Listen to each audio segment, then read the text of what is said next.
What is up, folks? We have round two of the NFL draft here in a little bit. Right now, the 49ers are scheduled to be our first pick. They have pick 33, looking to trade back. Jordan Schultz says they did not get any trade backs, though. So we are all set to go. I've got a little bit of a jankier setup here. I've got the draft like behind me on my laptop, just kind of lifted up on a board. We got a couple draft guides here with us to help us with our notes. And then I made graphics for the top 100 according to PFF. So if a player doesn't have a graphic, that means a team reached. We've already seen some reaches in the last, in my draft stream just timed out. That's no good. But we've seen some reaches already, so we'll see if we get more of that today. One guy who I think is going to end up being a reach is Carson Beck. We have seen Cardinals fans. He's been mocked to you guys quite a bit. I'm going to see here if I can get my stream back up. But how are we feeling so far? We got a few people in the chat right now. Let's see. We got a comment. B Wilkes 39. How do you like your first round pick, Sexy Dexy? I loved our first round pick, our 2026 first round pick, 10th overall, Sexy Dexy. Big fan of it. Very happy with that pick.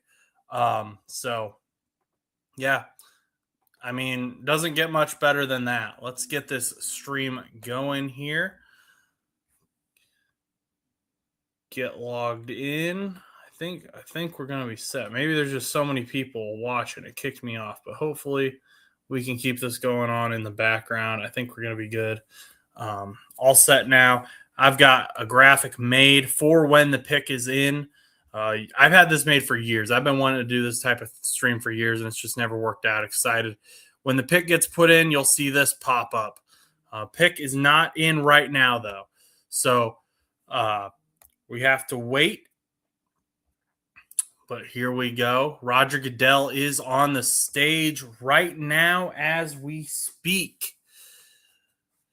Got a lot of big famous faces there on the stage. Some fans, it looks like, as well. Pat McAfee standing right there. Woo, got some dogs.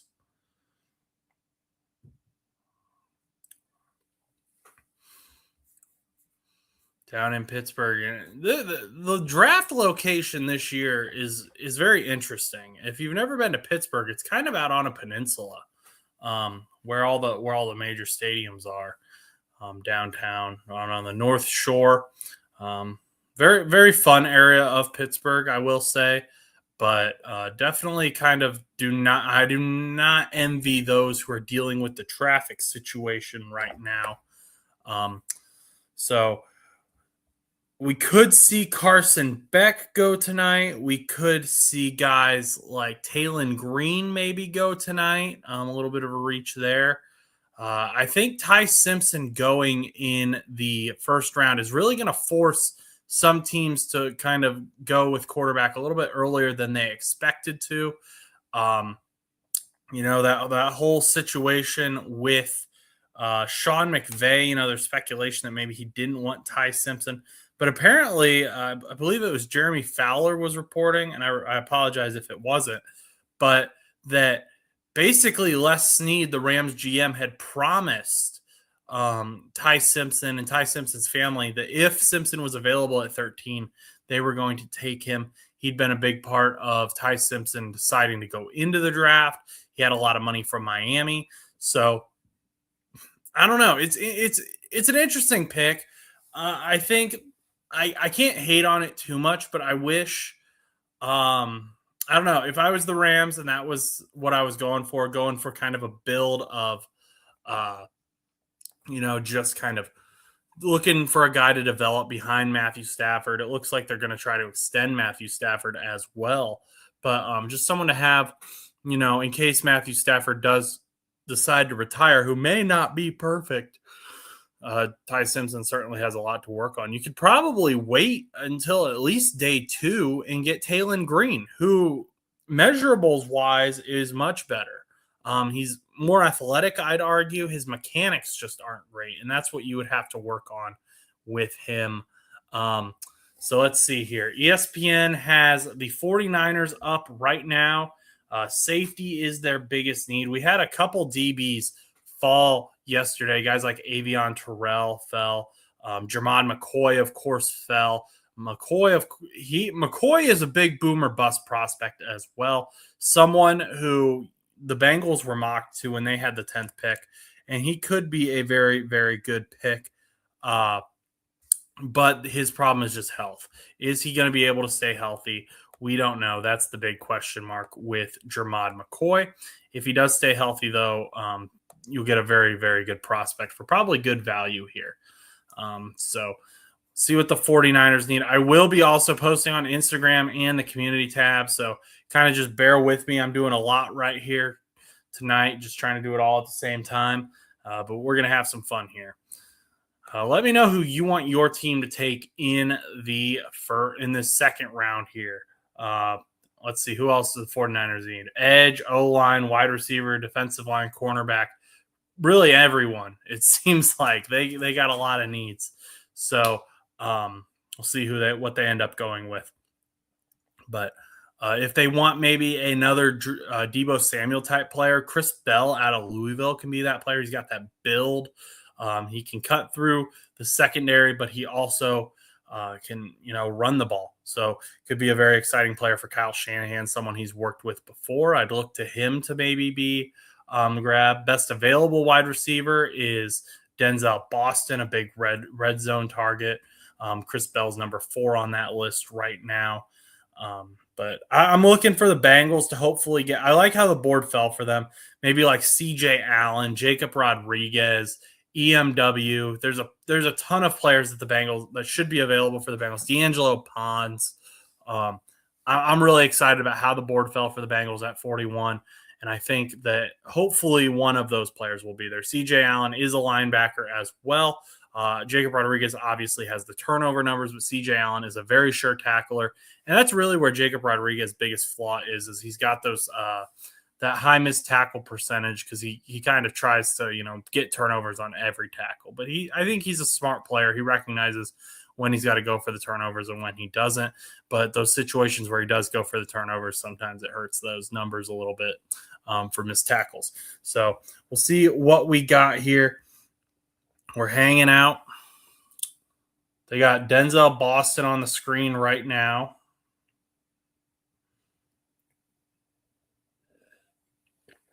Got my apple juice. Malachi Fields. Malachi Fields has some big body, red zone target, very aggressive, contested catch type player out of Notre Dame. Could be another good grab for the 49ers. Looks like they're thinking that the 49ers are going to go wide receiver based on what they're showing on the screen currently. But hey, Colton Hood is another good one, another good player who fell. He's a corner. So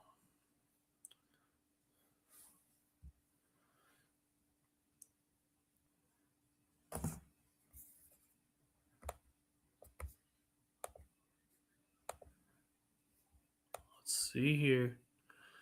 Man, the 49ers are taking their sweet time. Maybe they got a trade on I know they were talking about trading earlier. Maybe someone called them and upped their offer a little bit. I'm also here on X. Sometimes the draft picks come in quicker on there.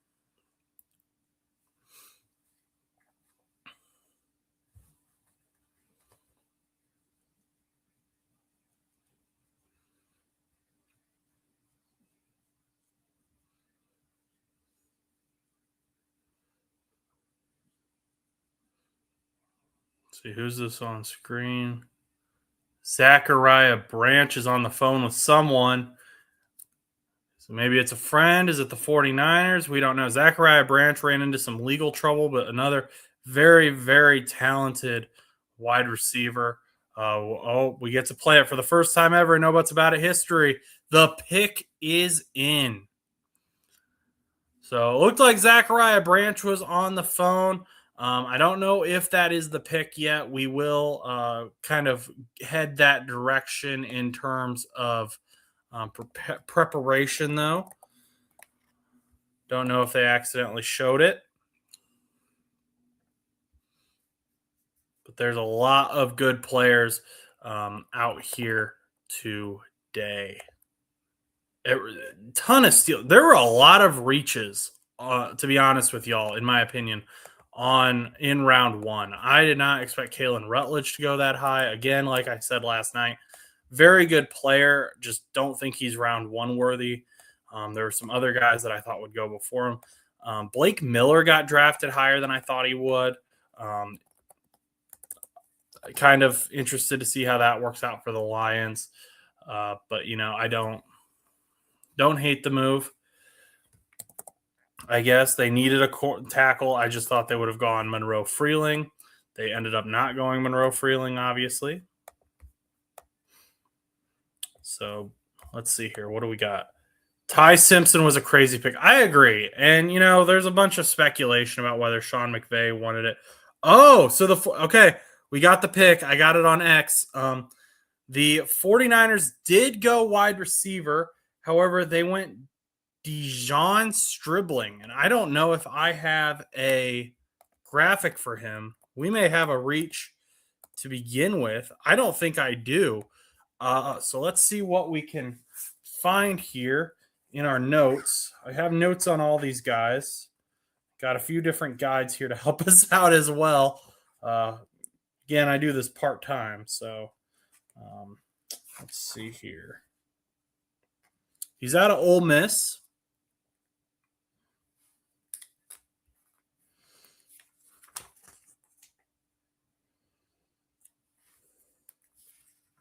I don't know. Very interesting that they went with that player. Does anyone in the chat know about Stribling? We're kind of starting off making me look bad. Thanks a lot,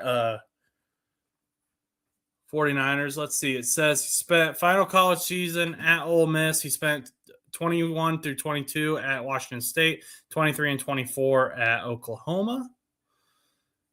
Interested in underwater photography after his football career. So kind of a cool thing. Yeah, I don't know. This guy might not have been in the top 100 at all for USA Today or for PFF. So it says 55 receptions, 811 receiving yards, and 6 receiving touchdowns. Bit of a reach. Gonna be honest. I think there's better players on. Yeah, most people had him as a third round. That would make sense. I've got the top 100 players here that and I didn't look at wide receivers a whole lot just because I was looking at guys for the Bengals and the Colts, and they weren't really in a spot where they needed a wide receiver. But yeah, I don't have anything for Stribling, I don't think. He's not a guy that I thought we were going to be talking about on this stream, but the 49ers surprised us here. Let me get this posted on the community tab and for those of people on Instagram as well.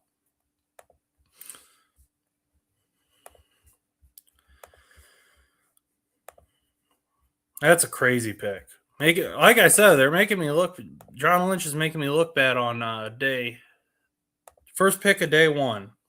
So very, very shocked. We'll add him to the banner too while that's downloading.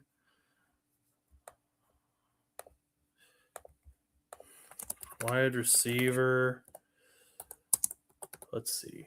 Cardinals pick is already in.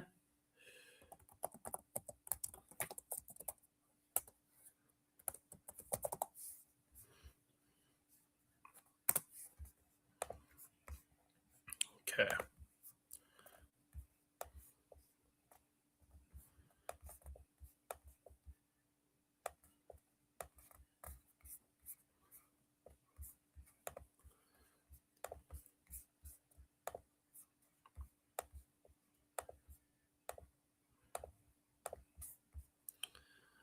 See, Cardinals coming out to announce their pick.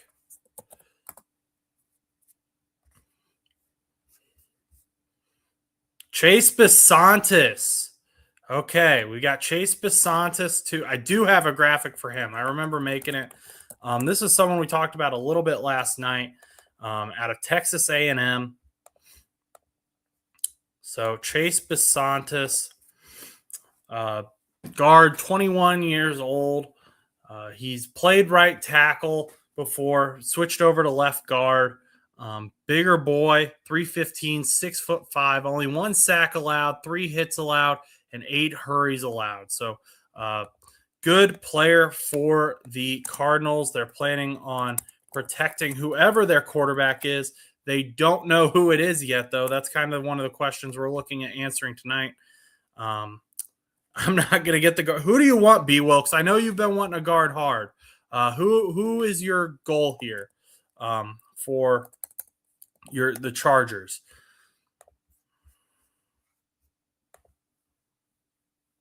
But Chase Besantis, I was really afraid for our friends here who are Cardinals fans that y'all were going to go.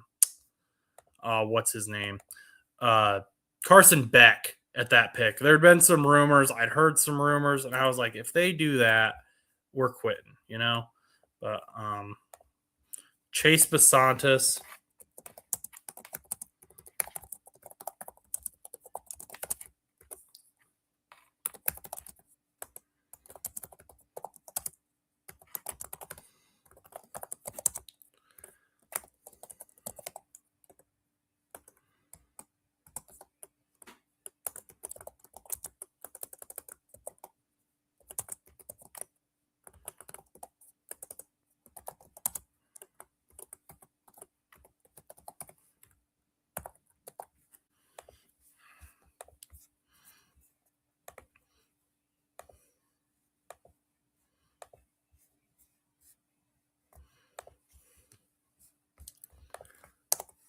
Bill's pick is in. These boys are moving fast now.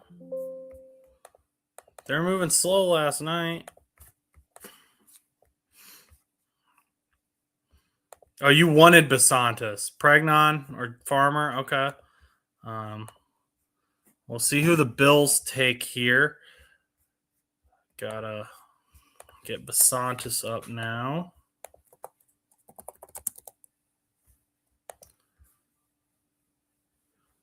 Let's see here.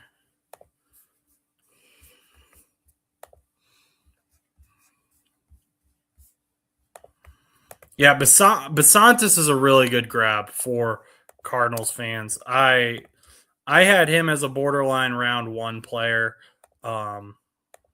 which he pretty much ended up being, actually. So that worked out pretty well for me in my mock. But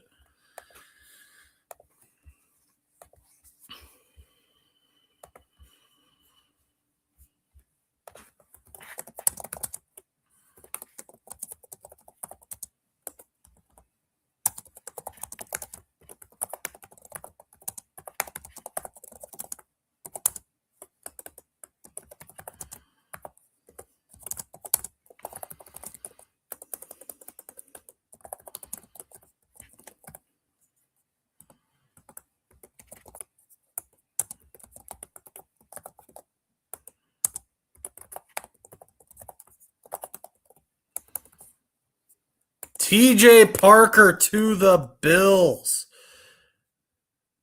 That's another guy who I thought was going to go in the first round. Could maybe be a little bit more explosive, but I don't hate the move at all for the Bills. They needed that edge rusher. This is their replacement for what's his name? AJ Epinesa. So getting Clemson edge here. Yeah, so we talked about this a little bit yesterday, B. Wilkes. I do think Kalen Rutledge was a reach. Do I think he's a bad player? No. But do I think he was worthy of the first round? Also no. So I'm kind of playing both sides there with that. I think there were better guards available at the time, and I still think that there are better guards available for the who ended up taking them now Texans, right? So just And again, it's kind of same thing with what we said with the Lions. Like what was Blake Miller a bad pick? No. Was he the best pick? No. In my opinion, I don't think he was the best pick either. So, kind of, I think that's a fair take. I don't think that's too. People say you're playing, kind of just trying to be nice, but I think that's a fair take. Let's talk about TJ Parker here for a second, though. Throw up his graphic. So TJ Parker out of Clemson, he was ranked 29th overall on PFF. He's actually the first top 30 pick we've seen today. So TJ Parker, he is 21 years old, 6'3". Like I said, just waiting on that explosiveness. We'd like to see a little bit more of that. But overall, very good player. Clearly gets into the backfield, has some tackles for loss attached to his name. So not a bad pickup at all. I like kind of where the Bills seem to be going with their defense, with their younger players, looking to develop a little bit. It says that we've got the Texans pick is in as well. So we'll be waiting on that. We'll see which route they go. There's a couple different ways we could see the Texans go. Yeah. Again, they reached last time we saw them, so hopefully they don't do that again. Hopefully we're not talking about them reaching. We had some Texans fans in here last night who were not happy, so hopefully we can get them some happiness here. Well, Bills were 35th, right?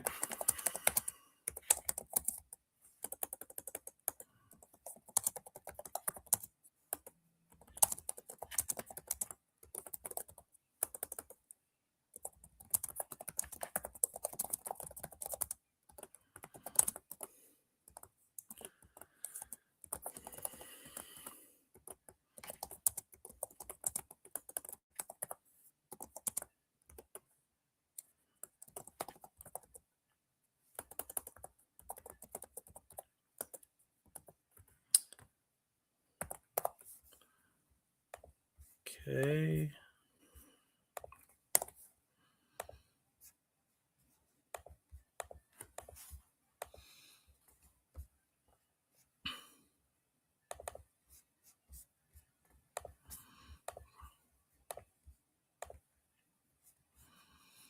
All right. Who do we think the Bills took? Or excuse me, the Texans took. Texans took Caden McDonald, someone who, so they ended up trading up and they jumped up to take Caden McDonald. So the Texans, okay, so let's see. Let's go over this trade real quick. Houston received numbers 36 and 117. Las Vegas received 38 and 91. So Texans are going to go up here. They ended up taking another player we thought was going to go yesterday. Did not. He was actually invited back by Roger Goodell to be in the green room because he said, dude, you're just such a dog, and I want to be out here with you. So very, very good pickup for the Texans. Getting some pass rush on a very staunch defense. He is joining a very, very good group of guys. And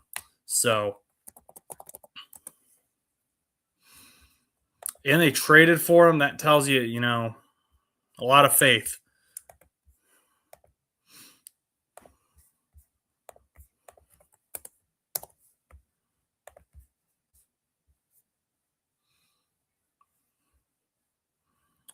So happy for him. I bet it was rough kind of sitting through yesterday and not getting drafted. So glad he was able to go early today. Yeah.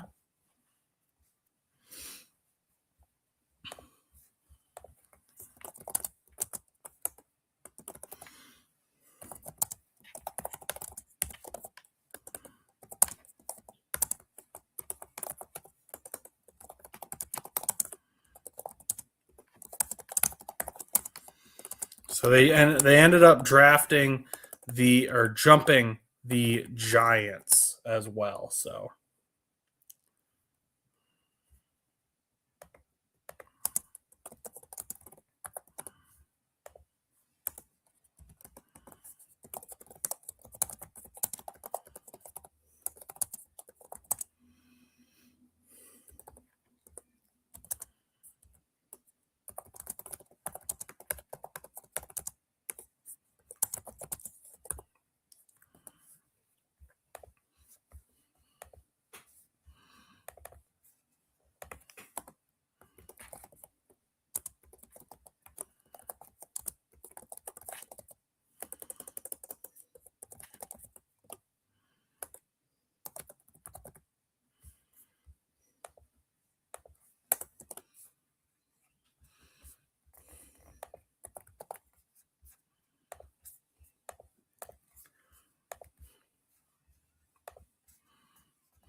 oh man, he's getting to that's cool. I like that. There are 91 career tackles, 12 tackles for loss, 3 sacks. But Roger Goodell getting to hug Cade McDonald after yesterday. Um, Cade McDonald's got some tears in his eye. Very exciting for this young man. Very, very happy for him. Let's pull up his graphic right now. Go over this while he's getting his photo taken. We got a few other big names that haven't been taken yet. Giants pick is in already, but Cade McDonald, like I said, so he's got 65 combined tackles, nine tackles for loss, 3 sacks, 2 forced fumbles, just an overall absolute dominant force. The Texans decided he was worth trading for. We also know what the Giants pick is. The pick is in. And I'm going to tell you right now, it is Colton Hood out of Tennessee. So Hood ended up kind of being the guy who had to step up with Jermod McCoy getting hurt. Jermod McCoy had that ACL injury last year. So the Giants did go secondary. I know that was something they were really wanting. A lot of Giants fans were upset yesterday that they didn't get Caleb Downs. Well, they ended up getting Colton Hood in the second round. They decided that he was a better, maybe not player, but at least risk-wise, better than what Jermod McCoy was. Again, Jermod McCoy is going to be a boom or bust type player. So, Colton Hood, let's pull his graphic up right now. 34 overall, so right about where we thought he would go. He's very good in man-on-man coverage. He's a very aggressive player, 50 combined tackles, 4.5 tackles for loss. Younger player, decent size for a cornerback as well. Very, very good pickup for the New York Giants. Not upset. I wouldn't be upset by that at all. Now, you may still be mourning the loss of Caleb Downs, but hey, I wouldn't be too upset about this pick as a Bengals fan. Now, I will say I'm hoping for D'Angelo Pons, and I'm a little bit of a homer on that because he is an IU player, but also I think that D'Angelo Pons plays bigger than what his size is. He's going to fall a little bit because of his size. I think he's a really, really good blitzer from that slot position, that nickel position. So that's kind of what I'm looking for. Someone to come in and back up Jalen Davis and then eventually take over for Jalen Davis. But I like this pickup for the New York Giants. Let's get them added, get their boy added. And then after that, we will be waiting on to see who the Raiders end up selecting with their trade back. So Colton Hood is a New York Giant. Not too shabby, if I do say so myself.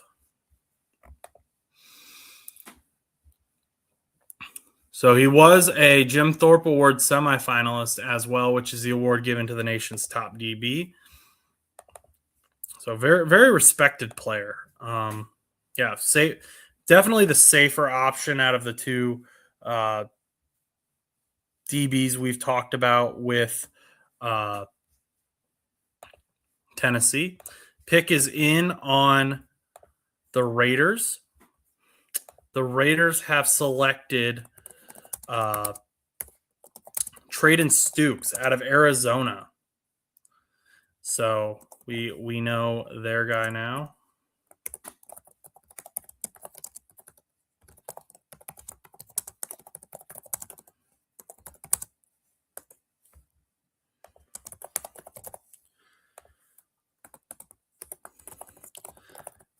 Maybe I was hoping they would go wide receiver, to be honest with y'all. Maybe they're hoping Surratt's going to fall to the third round. He might. So that is a possibility.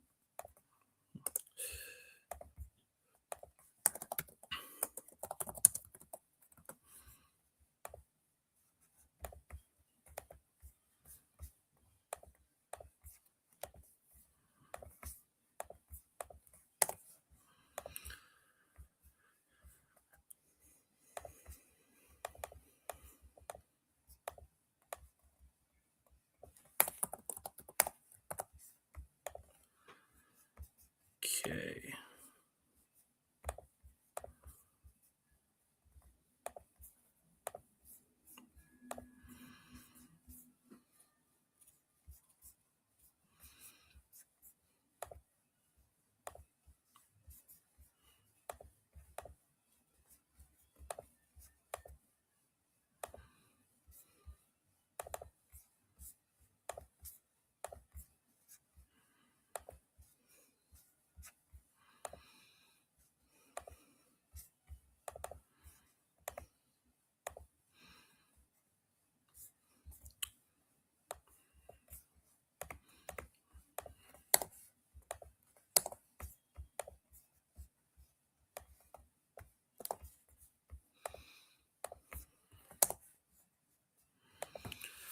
Okay, so Traden Stukes. Let's pull up his chart here. Good player. Not the greatest. Again, we've still got Avion Terrell, which is AJ Terrell's brother. Jermod McCoy, that boomer bust prospect on the board. EMW is still on the board. Got some decent DBs available still, but the Raiders decided they wanted to go with the guy from Arizona. 61 overall on the PFF big board. Pull up his chart as it's loading. There we go. Older player, 24 years old, 52 combined tackles. Has some good hands, though, right? 4 interceptions is nothing to scoff at. So that's a good pickup for the defense on the Raiders. I don't hate it. I am curious as to why Avion Terrell is falling. I know he's not the most athletic player. That could be it. We got the Browns pick. Browns pick is in as well. So we'll react to that here in a second.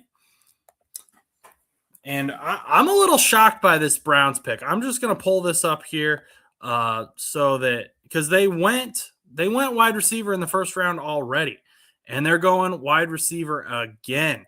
This is a guy that we highlighted at the top of the show, Denzel Boston, red zone threat, I believe. 6'4", 209 pounds, 881 yards, 11 touchdowns. Very, very good player. Exciting player. He isn't the best route runner in this draft, but hey, he's going to be a target for the Browns quarterbacks, the many, many Browns quarterbacks. So definitely someone that teams should be happy to have. I had him in a few mocks. We had him going in the first round. He did not go in the first round. He fell just outside of it. That's okay. but I did not have him going to the Browns, especially after they took Casey Concepcion last night. So the Browns are really kind of putting their chips all in on these quarterbacks. It looks like they're not going to give these quarterbacks any excuses for why they didn't get it done. Let's see here.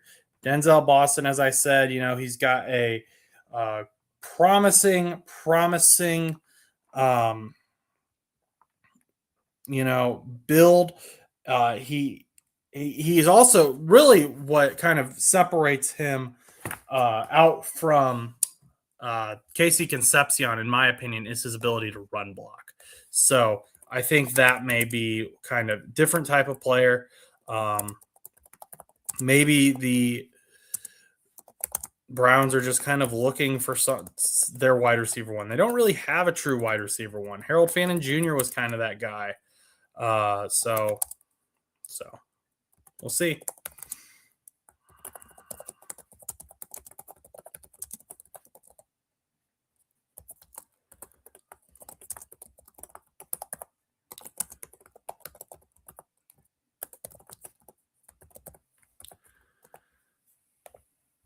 I'm going to catch up during the commercial break.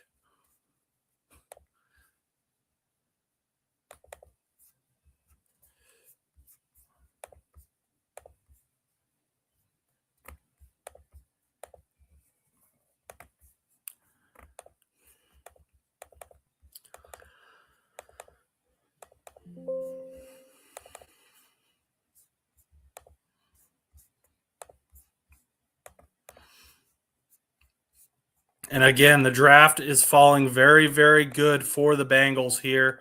That 41st overall pick, we still have Jacob Rodriguez on the board. Still have D'Angelo Pons on the board. Lots of very, very good players still available. The Browns get their run blocker.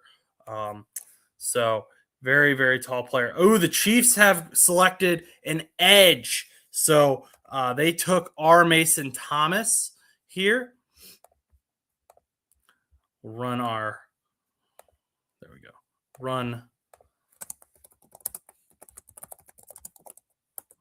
And so that means all of the guys that we were hoping would be available for the Bengals are. The Bengals have the pick of the litter here. They could go Jacob Rodriguez. They can go CJ Allen. There is literally no way for the Bengals to screw up this pick. They could say CJ Allen, Jacob Rodriguez, D'Angelo Pons. So many names here that I would be ecstatic to hear get called out for the Cincinnati Bengals. Let's see here. Right now, we're still on Denzel Boston on the stream. I'm a little bit ahead with Adam Schefter on X, so you're ahead with me. Yeah.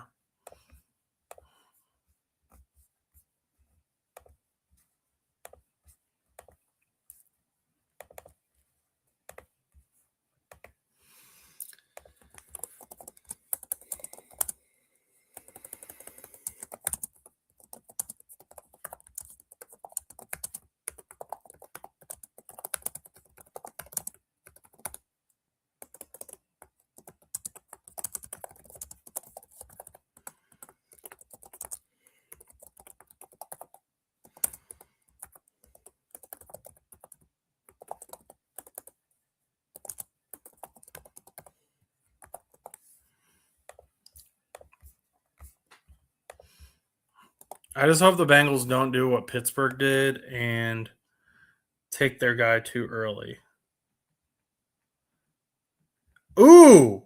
I don't know about that. I just saw the Bengals pick. They might have.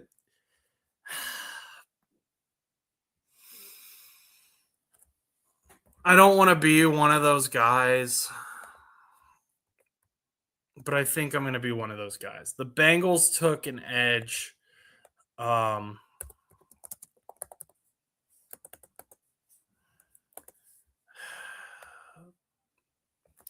They took Cassius Howell out of Texas A&M.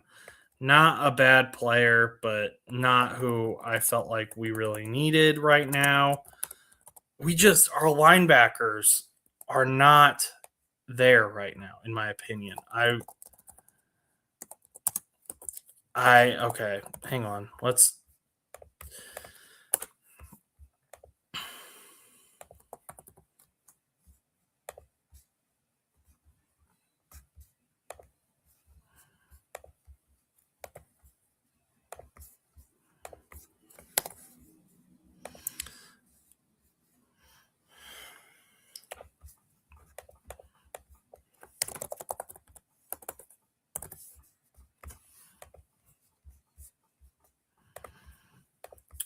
Yeah, I'm okay, hang on. Let's back it up here.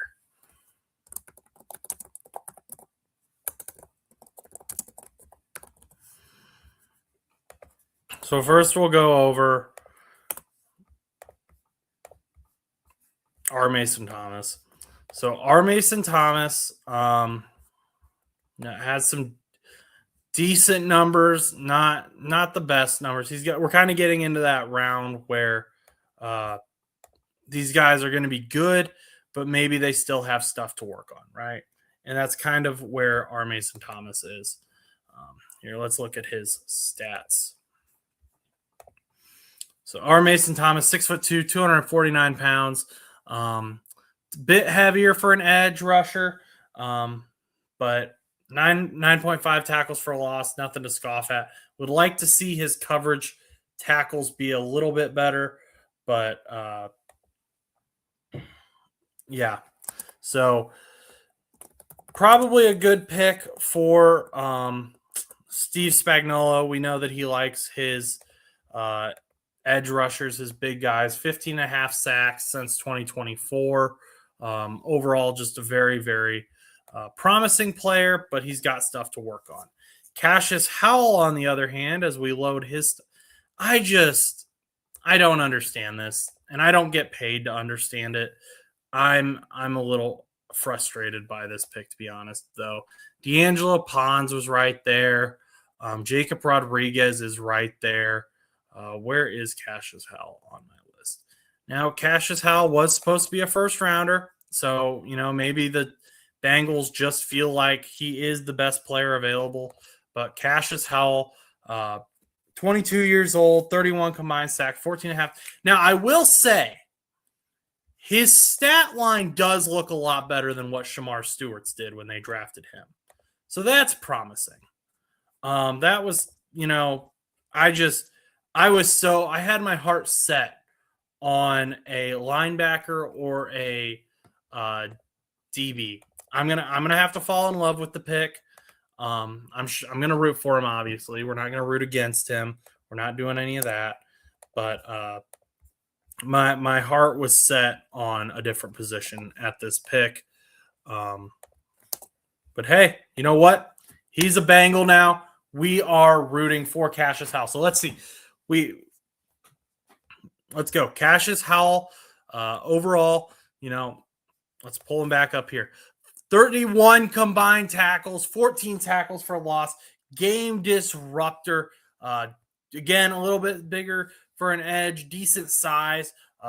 He's got a nice bend around those bigger left tackles, though. And when I say that he's got a little bit bigger size, I meant his weight. His height's a little bit shorter, but not a bad player at all. Looking at him here, I didn't know this. They got on here 11.5 sacks, which is the best since 2015. Myles Garrett, 16 and a half tackles for a loss, best since 2010. Von Miller. So that's promising. I like that. Those are some good guys to be compared to. But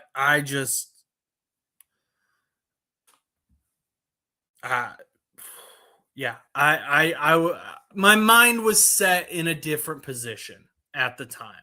So the Saints pick is in. We do know who it is. Another good player. Kind of surprised he fell. Kristen Miller. So get him added here to our stream.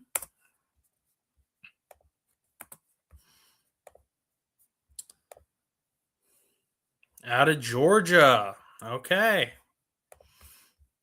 They went offense yesterday with Jordan Tyson, going defense on day 2 to start us off here. So Christian Miller to the New Orleans Saints. Cam Jordan is kind of in a limbo. We don't really know what's going to happen with him. So good pickup there to get some pass rush going. Pull him up here.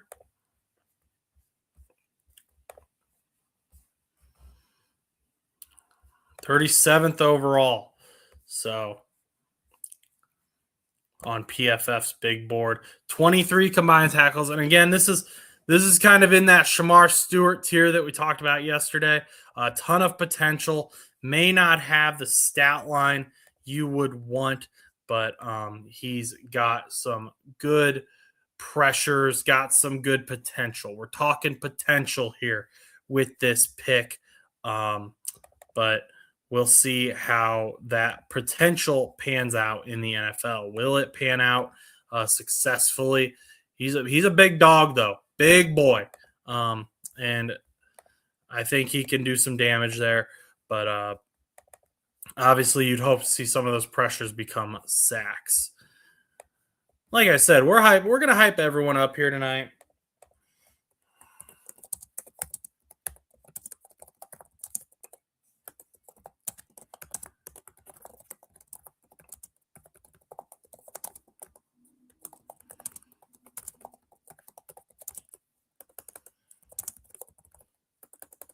Saints fans would love for him to be the next Jalen Carter. I don't think that's going to happen, but you can hope, of course.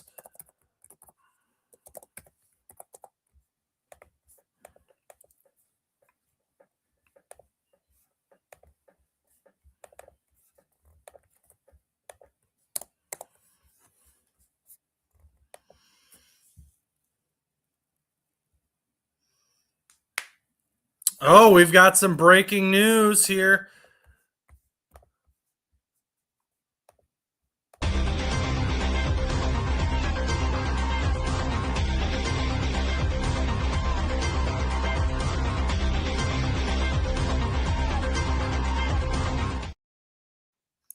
Per Ian Rappaport, the 49ers have selected to trade linebacker D. Winters to the Cowboys. I don't know what the compensation is yet. We will be waiting for that. And while I was playing that sounder, we did find out the Dolphins pick as well. And you know what? This is a good pickup. I wanted him to go to the Bengals. Jacob Rodriguez. Good for him. This is a great player. And honestly, this is the type of player that the Dolphins need. They need a guy who is going to, create some energy, create some turnovers, really get that defense going. It's been struggling the last few years. They're kind of restarting completely. So this is a good pickup for them. I wanted him to be a Cincinnati Bengal, but I'm going to root for him on the Dolphins as well. Very, very exciting player. 128 combined tackles, 11 tackles for loss, 1 sack, 4 interceptions, 7 forced fumbles. I believe he led all of college football. So, Texas, the Red Raiders, Texas Tech should be happy with this guy, and now Miami fans should be as well.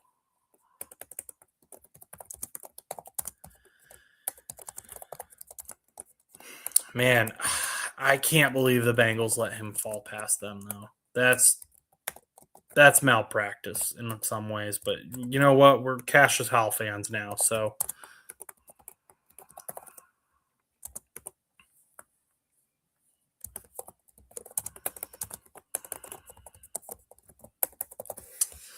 we are farmers. Bum, bum, bum, bum, bum, bum. No, we're gonna. I mean, you gotta root for your guys, even if it's not who you wanted. Everyone falls in love with players every year, and it's not This was one of my guys I fell in love with. He's just not a Bengal.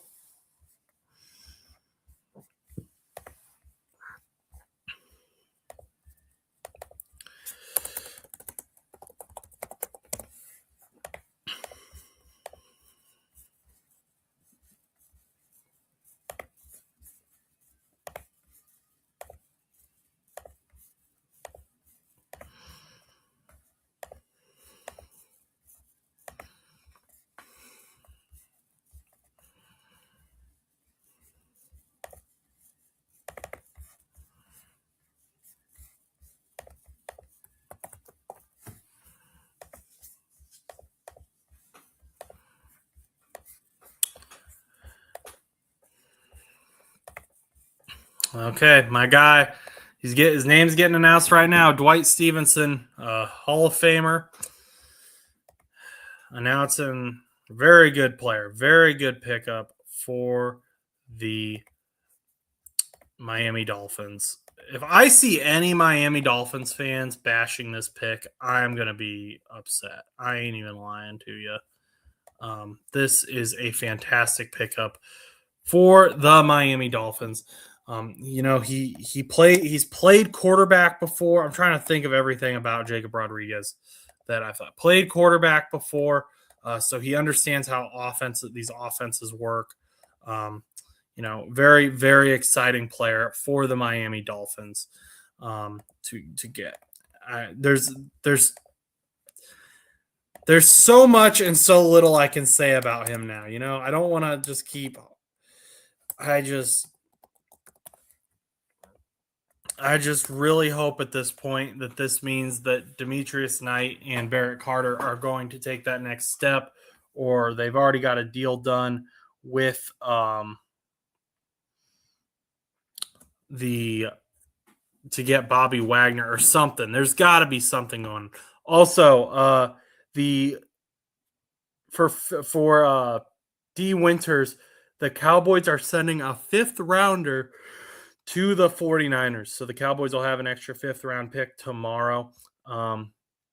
Lions are trading up to pick 44, sending picks 50 and 128 to the Giants.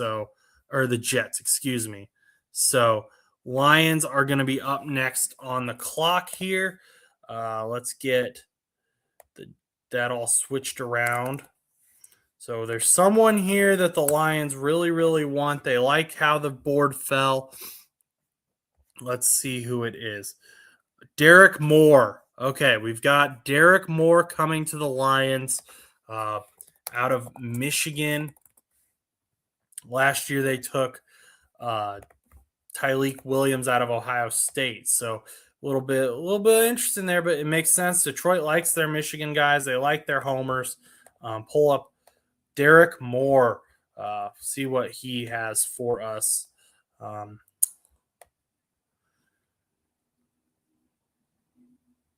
They went O-line yesterday with Blake Miller, and they're gonna go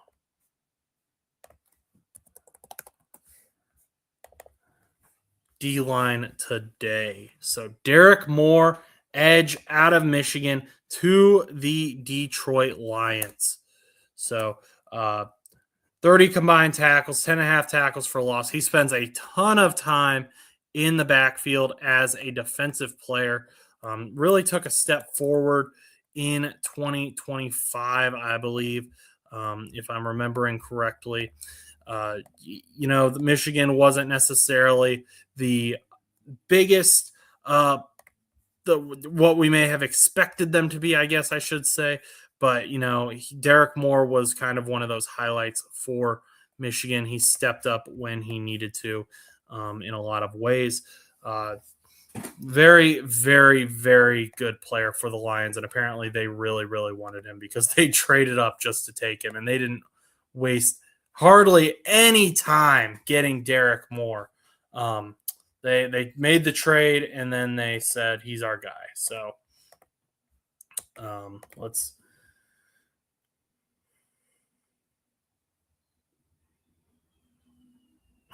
Ian Rappaport, the Dolphins select linebacker Jacob Rodriguez from Texas Tech, a.k.a. every defensive coordinator's favorite player. He was also my favorite player. So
Zion Young is off the board.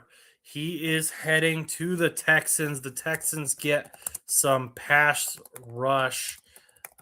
Again, adding on that defense, they're going pass rush. Went O line, kind of following the Lions. Went O line yesterday, but now this is the Texans' third pick, and they have decided to go pass rush once again. Zion Young with the 45th overall pick. So get his graphic pulled up here.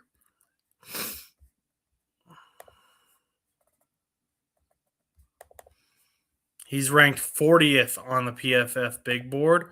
Zion Young, 42 combined tackles, 16 and a half tackles for loss, 6.5 sacks, 2 forced fumbles, 6'5", 262 pounds, tall, big guy, has some nice bend to him out of Missouri. But you know, I get it. The Texans are in a nice spot on defense where they can pretty much select almost anyone, and they're going to be able to have some time to develop. He doesn't necessarily need to be a day one starter. He can be a day one starter. I'm interested to see what Texans fans think of this pick because I think he may start off a little slow his rookie year, but I think ultimately Zion Young is going to be a name that Texans fans learn to love. Kind of an underrated player out of Mizzou. Yeah, I don't hate this pick. I do not hate this pick. And you know, there's very few picks that I do hate, but there are some picks that make you kind of scratch your head a little bit. This is not one of them though. So y'all got that going for you, right? So congrats to our Houston fans. 2 very good defensive linemen taken in the second round for the Houston Texans.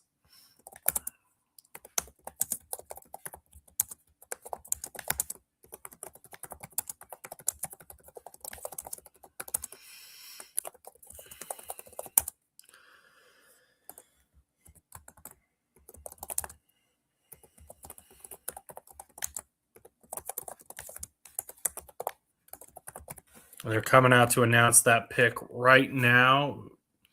Sanctioned girls flag football. I'm trying to figure out. Mark Ingram is with the Ravens. Wait. I'm sorry, Texans fans. I screwed up. I messed up. The Ravens selected. That's my bad. I got lost, man. I was like, why is Mark Ingram out there? I got too excited for you. Well, I hate that. I mean, not only did I screw up, but I just hyped up a guy who's going to the Ravens. Well, okay. Good pickup for the Ravens then. That's my bad, boys. Try to do better here. Yeah, I even had it in the ticker. I don't know what happened there. Anyway, well, congrats to Ravens fans. You got some pass rush help. I know you needed that. That's why you obviously went after Trey Hendrickson, went after Max Crosby, didn't get Max Crosby. But Zion Young, very, very good player. Going to help you out in that front. So,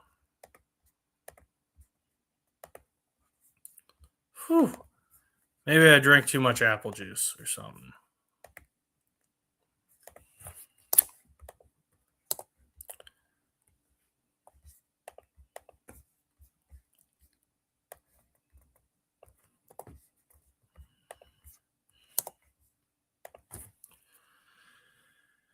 So Zion Young, three-time All-Academic team, first team All-SEC in 2025, youngest of 11 children. Holy cow, man. So he's the baby of a big family. We've got the Buccaneers pick. This is another linebacker I thought was a bit underrated. Let's pull him up here. Not someone I was really looking at a ton, but he's a decent tackler. He can be decent in coverage as well. I'm really interested to see why CJ Allen is falling. Is there something with CJ Allen that I'm not aware of that we as fans maybe aren't aware of either? Because he was expected to go in the first round and he is plummeting. But we've got Josiah Trotter coming to the Buccaneers. They took Ruben Bain Jr. yesterday. They're getting another defensive player here. 84 combined tackles, 13 tackles for loss, 2 sacks, very good size. Can play outside linebacker if you need him to. Buccaneers obviously are hoping Ruben Bain Jr. contributes to that pass rush, but Josiah Trotter is a fantastic linebacker. Again, 2 Mizzou players going back to back. You love to see it, but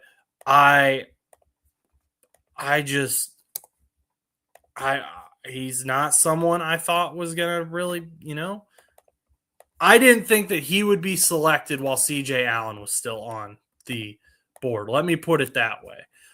So that's very shocking to me. Not a bad player, just very interested to see where CJ Allen ends up going. But Josiah Trotter to the Buccaneers. We've got the Colts up next. See who they get. But let me know in the chat, guys, what do you think about these picks? What do you think about the draft so far? If your team has not selected yet, who are you hoping that your team picks up? Bengals didn't necessarily go the route I wanted them to, but hey, we're celebrating Cassius Howell. He's a Bengals player now. We're going all the way in on him. So.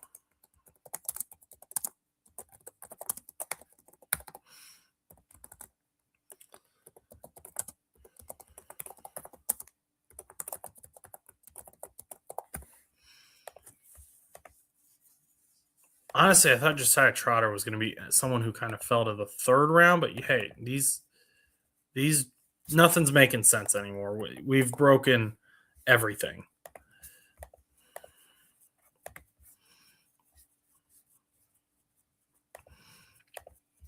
Let's see here. Get everyone posted.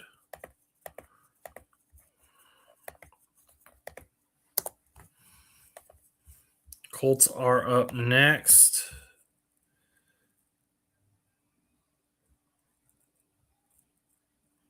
Steelers ended up Steelers are trading into the Colts pick. Let's see here.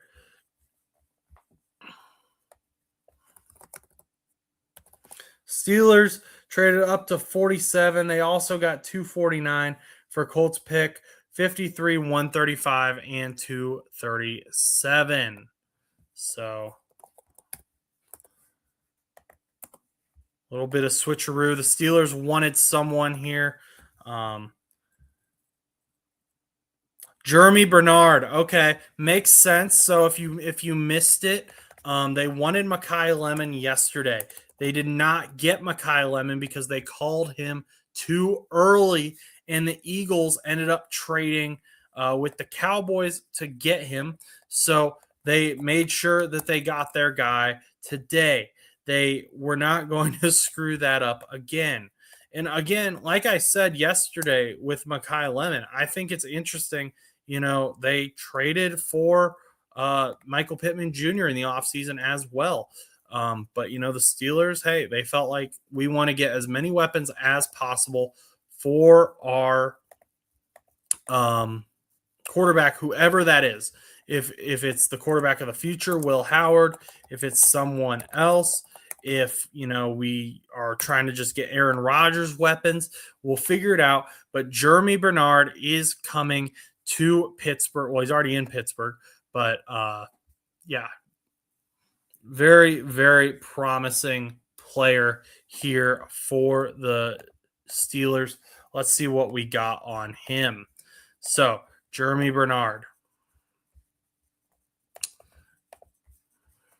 He is 49th overall on the PFF big board. So right about where he's supposed to fall. 22 years old, 6'1", 204 pounds, good size for a wide receiver. 7 touchdowns, 862 yards.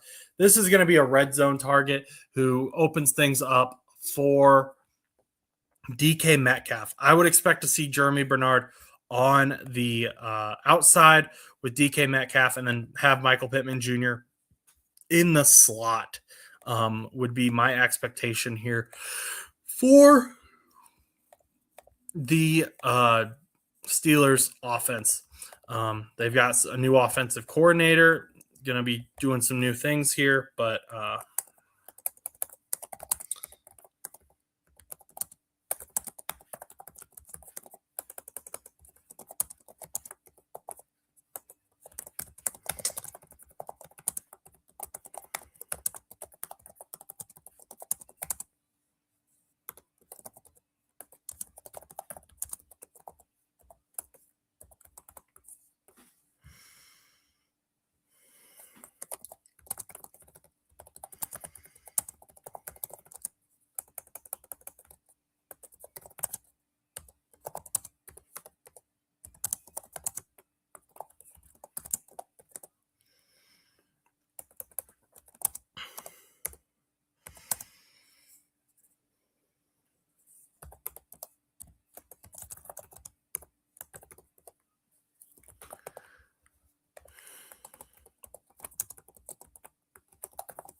okay, the Falcons pick is in.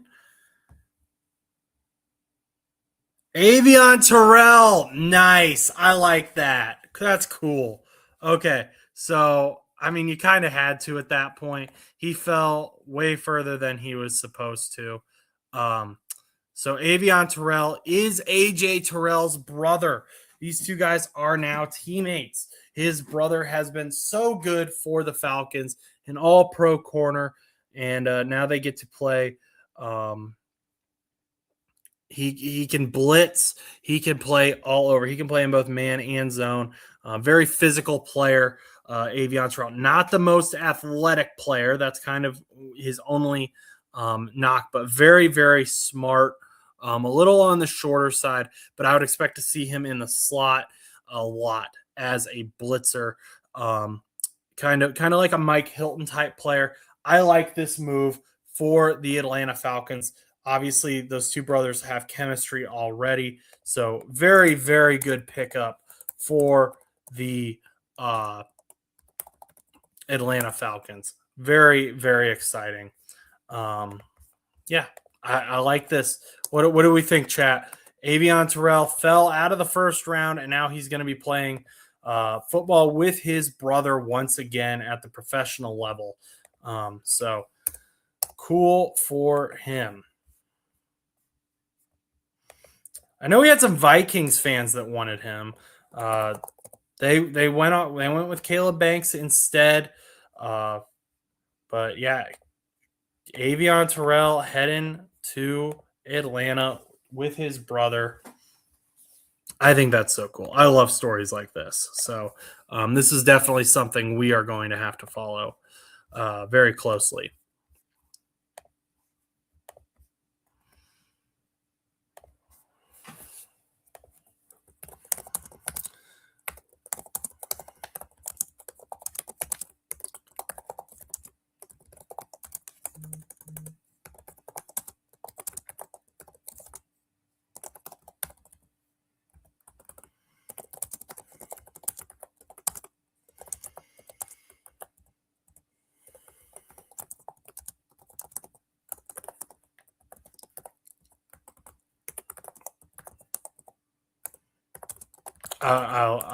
I'm so happy to be typing this.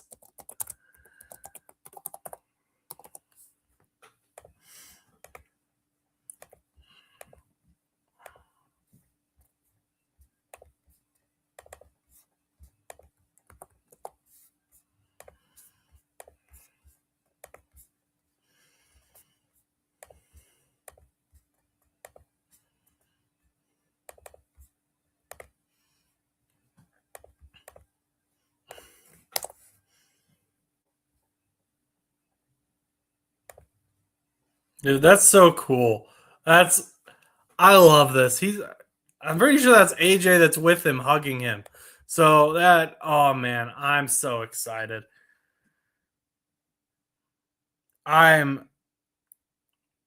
This is such a cool pick.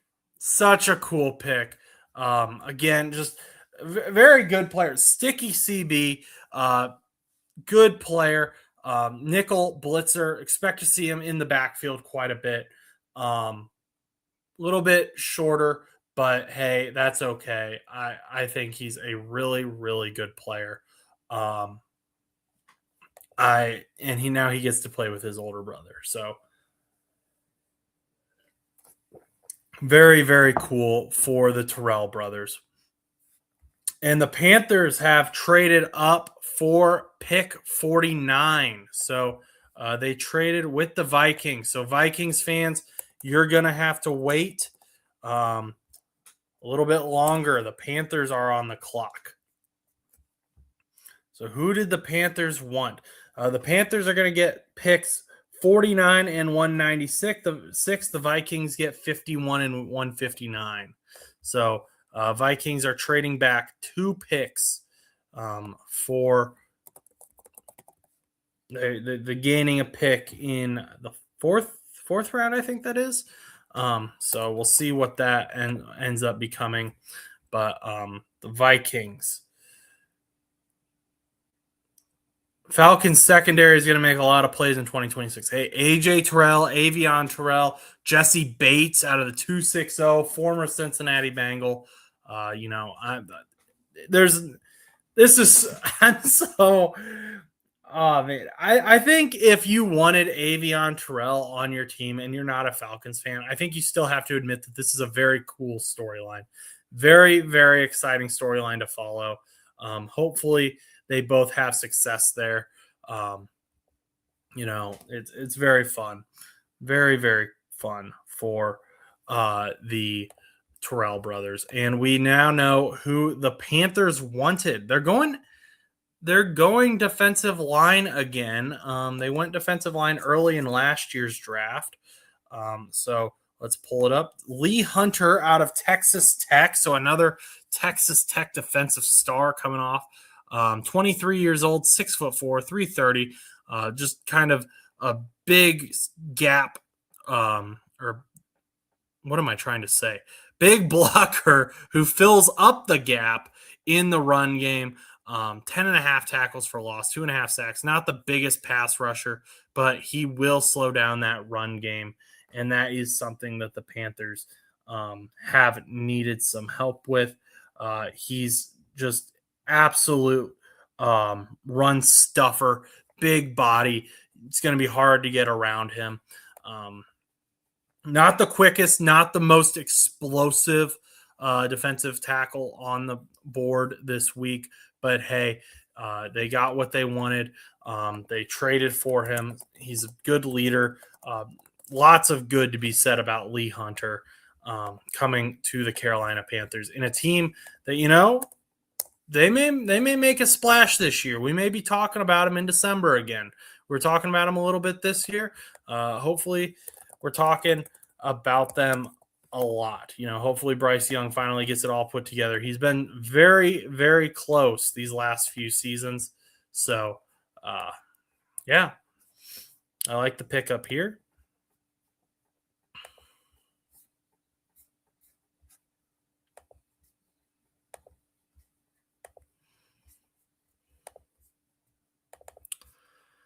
So let's get this trade in here correct. So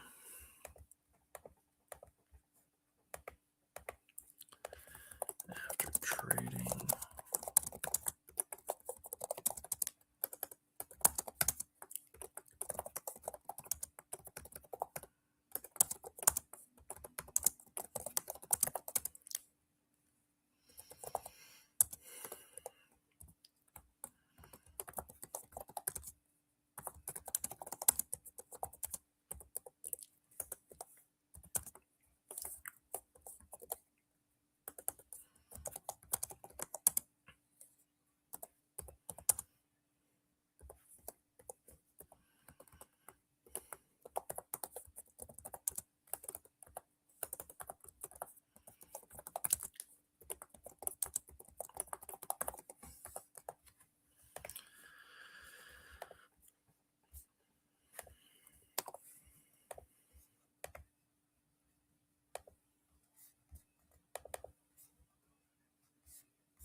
okay, Jets are up next.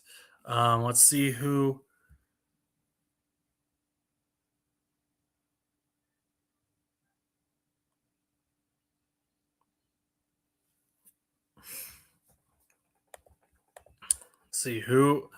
Let's see. Jets got David Bailey yesterday, Amar Cooper Jr., Kenyon Sadiq, three very good players. Seem to go offense a lot on that side though. So I wonder if they will go defensive secondary. So this maybe we'll see EMW get picked up here. He's fallen a lot further than was expected.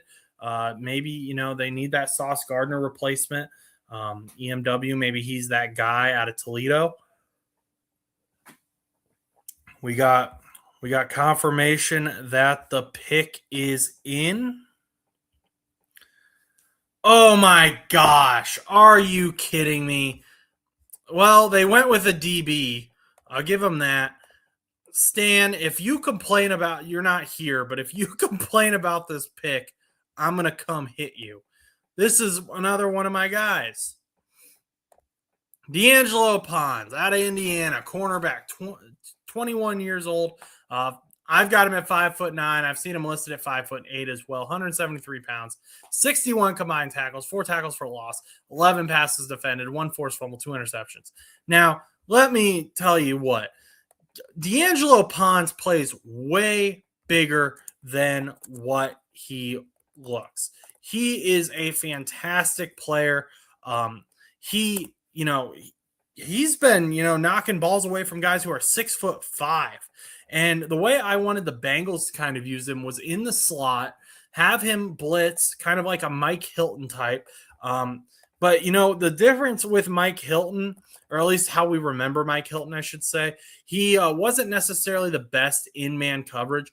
I think that D'Angelo Pons actually has the potential to be better in man coverage than what Mike Hilton was.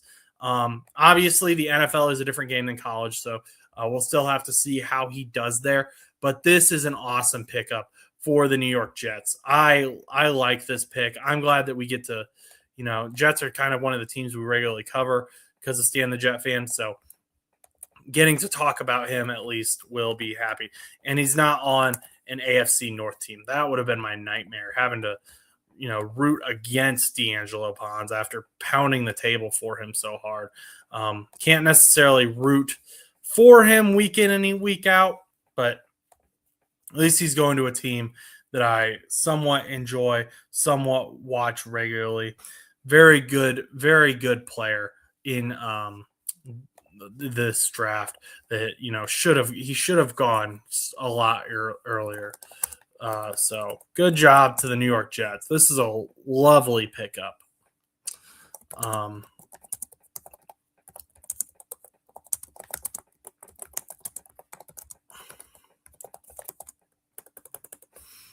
And Curtis Martin's out here to read the selection.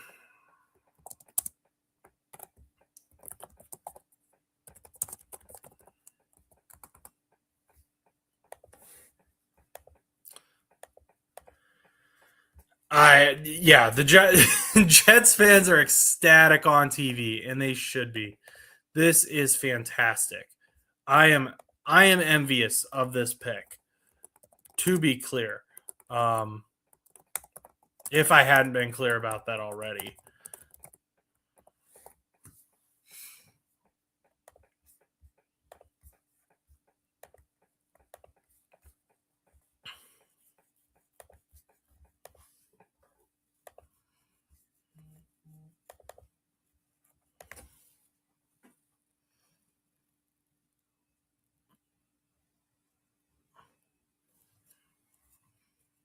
Yeah, Jets fans, I'm going to tell you right now, do not listen to the criticisms about his size. People are going to say he's too small. People are going to say all sorts of stuff about him.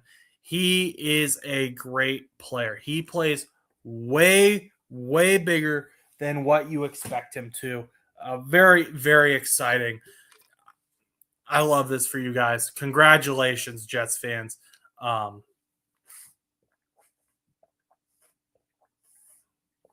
Yeah, D'Angelo Pons, New York Jet. Love it. Oh, okay. So Ari Mirov is pointing out Aaron Glenn was a 5'9" tough corner who never let his size define him. And that's exactly who D'Angelo Pons is. So this is an Aaron Glenn guy right here. So I'm so happy for him. I'm happy he's gonna go somewhere where he's respected. Many scouts loved him, believed he was too small to take early. I do not care. D'Angelo Pons, you're a New York Jet. Go show them. Go show them who you are. Oh, man. If you want to have a bad game against the Bengals, though, that's okay. But D'Angelo Pons, congratulations, sir. So let's see. We got the Vikings pick is in. We're waiting on it.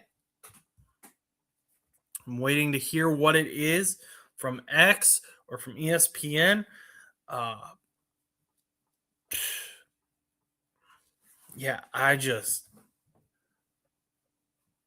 Let's see. Who do we need for the Vikings? We took defensive tackle yesterday and Caleb Banks.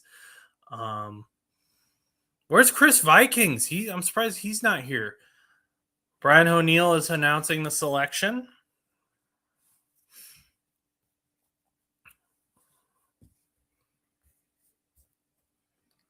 Jake Galday out of Cincinnati, linebacker. Okay. They like their Cincinnati defensive players. Ivan Pace Jr., I believe, also went to Cincinnati. Went to the Vikings, was a late round pick. Jake Galday, this is a little bit of a stretch. I'm going to be honest. I don't hate the pick, though. I think with Jacob Rodriguez gone, again, I'm questioning where CJ Allen is. Did we just forget about him altogether? I don't know. But CJ Allen, he is still on the board, but Jake Galde has been taken over him. 59th on PFF's big board. I do not hate this pick. 103 tackles in 2025. 6 tackles for loss, 3.5 sacks, 1 forced fumble. Coverage linebacker, has really good size, 6'4", 240 pounds. I liked him as in round 3 personally, but things have gotten really weird here, like we've talked about. So, taking him a little bit earlier isn't going to hurt things. And the Vikings were able to trade back and still get their guy. So they got some extra picks as a part of also getting Jake Galde. So my guess is, of course, speculating that Jacob Rodriguez jumped off the board. Maybe they weren't interested in CJ Allen for whatever reason. And CJ Allen's a very sure tackler, but so is Jake Galde. But they were able to trade back, knew they'd be able to get Jake Galde. So congratulations, Minnesota Vikings fans. Hopefully y'all hop in here. Usually y'all are in here harassing me. Not in here tonight, though. But we will hopefully hear from you guys here in a little bit. I'll ask you guys what you're doing, or what you're thinking with this Jake Galde pick. Are you excited? I'm still happy for D'Angelo Pons, to the Jets.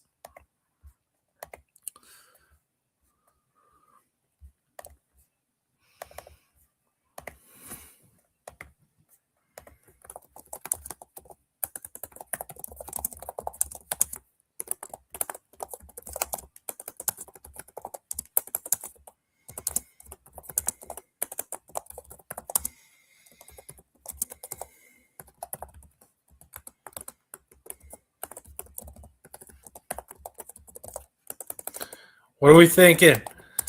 What are we thinking, chat? We happy, sad, mad, confused? Not very talkative tonight. Usually y'all are a lot more rambunctious. That's okay.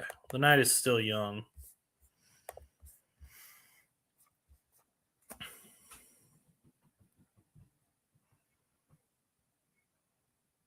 Okay, we got Brandon Sis off the board. Is it Cease or Sis? I've heard this is another guy who's I've heard both ways.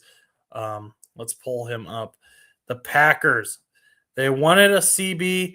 I heard some Packers fans saying they wanted Cam Taylor-Britt in free agency. He ended up going to the Colts to reunite with Lou Anarumo. But they get their guy in the second round of the draft, 41st overall on the PFF big board. Not a bad player. Once again, 27 combined tackles, 1.5 tackles for loss, 1 interception, 1 forced fumble. So Brandon Sis, we'll decide on how to pronounce his name later on in the year when I finally the rest of the league decides, I guess I should say. But yeah, good player, definitely a need for the Green Bay Packers. Elite athlete. However, his one thing is he's not great in coverage. He needs to work on that. I knew I had some notes on him for that. In 2025, he allowed 20.1 yards per reception in coverage. And he's only had 1 interception the last 2 seasons. That, of course, was that 2025 interception. So that is something that Packers are going to hope to develop, hope to work on.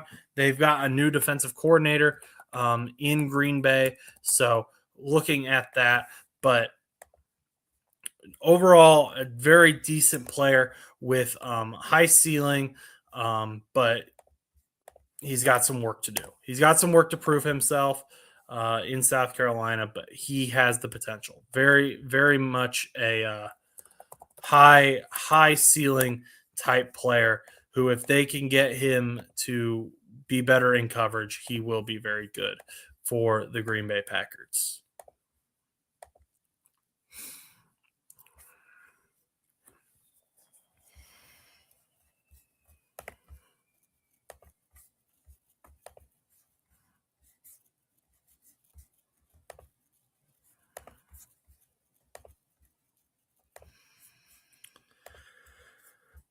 Okay, let's get this posted.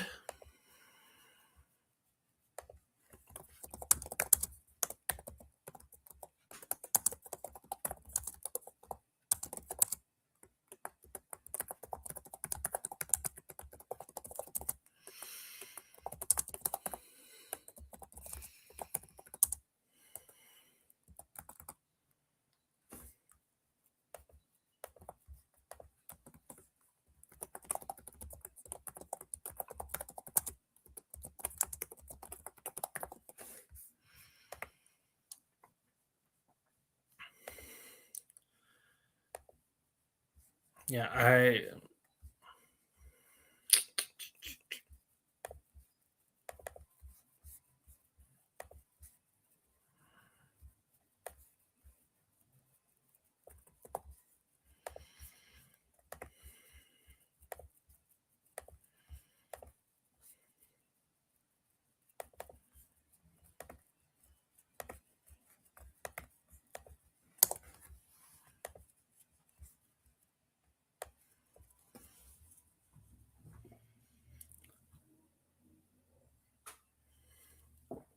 Oh, the Colts pick is in, and Mr. McAfee is out here to announce it. The Colts are another team that did not have a first round pick. So this is their first pick of the 2026 NFL draft.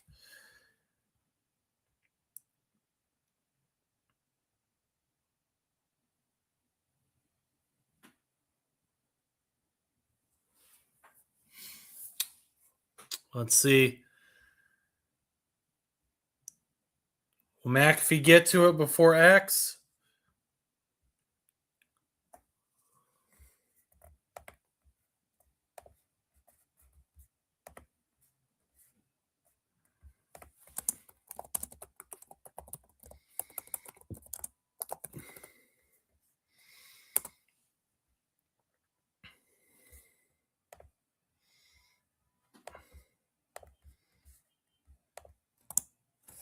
Let's see who we got. We're waiting.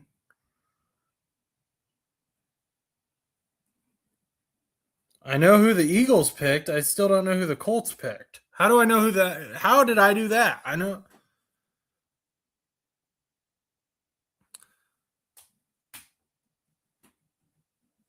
CJ Allen, he's finally off the board. Okay. This was a need for both the Bengals and the Colts.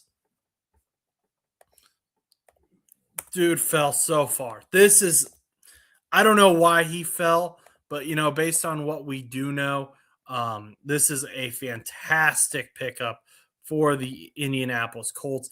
18th overall, very, very sure tackler. 88 combined tackles, 8 tackles for loss, 3.5 sacks.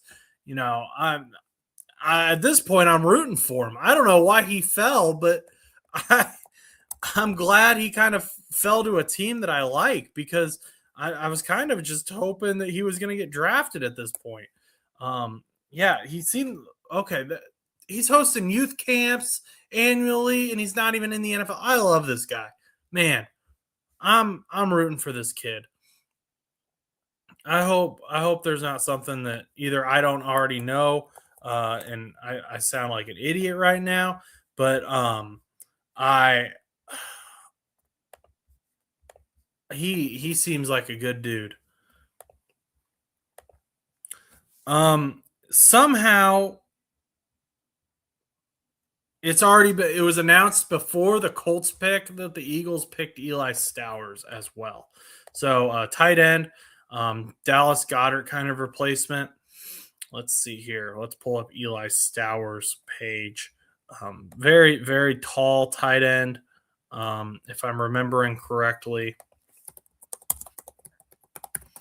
Let's see. Or no, maybe I may be remembering this backwards. He may have been shorter than everyone else. So 6'4". He's a little bit shorter for a tight end. That's what it was. Lighter. But hey, he's got good athletics. His broad jump's insane, crazy 40-yard dash, crazy vertical. So good stuff from Eli Stowers. 769 total yards, 4 touchdowns, 12.4 yards per reception. So that's what they're getting in Eli Stowers. I'm still confused as to how that all kind of fell out. Out of Vanderbilt, though, tight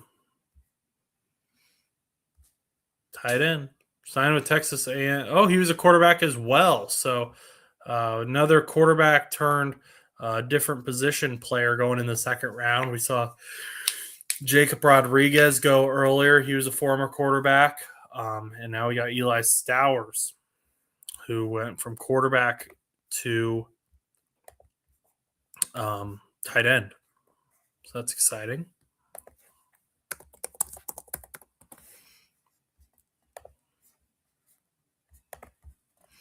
And that explains some of the size stuff as well.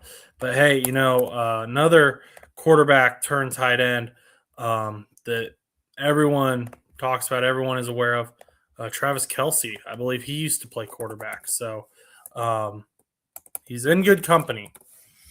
So if you're Eli Stowers, I wouldn't be too worried about that right now. Just kind of play your game, compete against yourself, be who you need to be.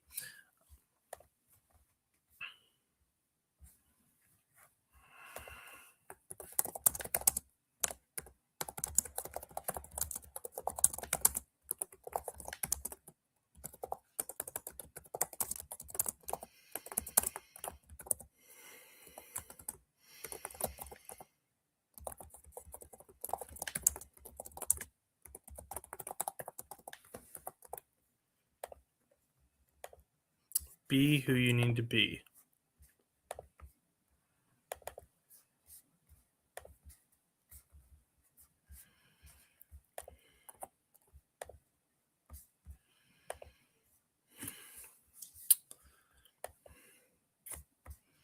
I'm clicking on all the stuff I don't need to click. Yo, if y'all could see my screen right now, I got like 80,000 tabs open, and I believe that may be an understatement. But that's okay. It's what I do for the people.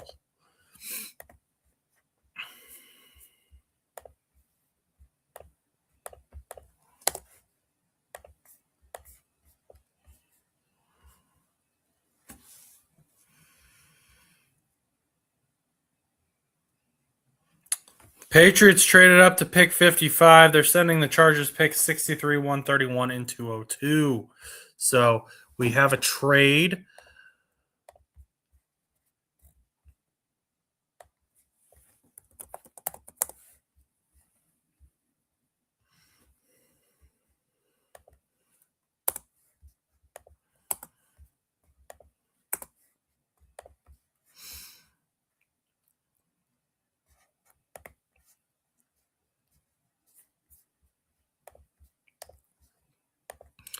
See who the Patriots end up saying they want. Who are they desperate enough to trade up for?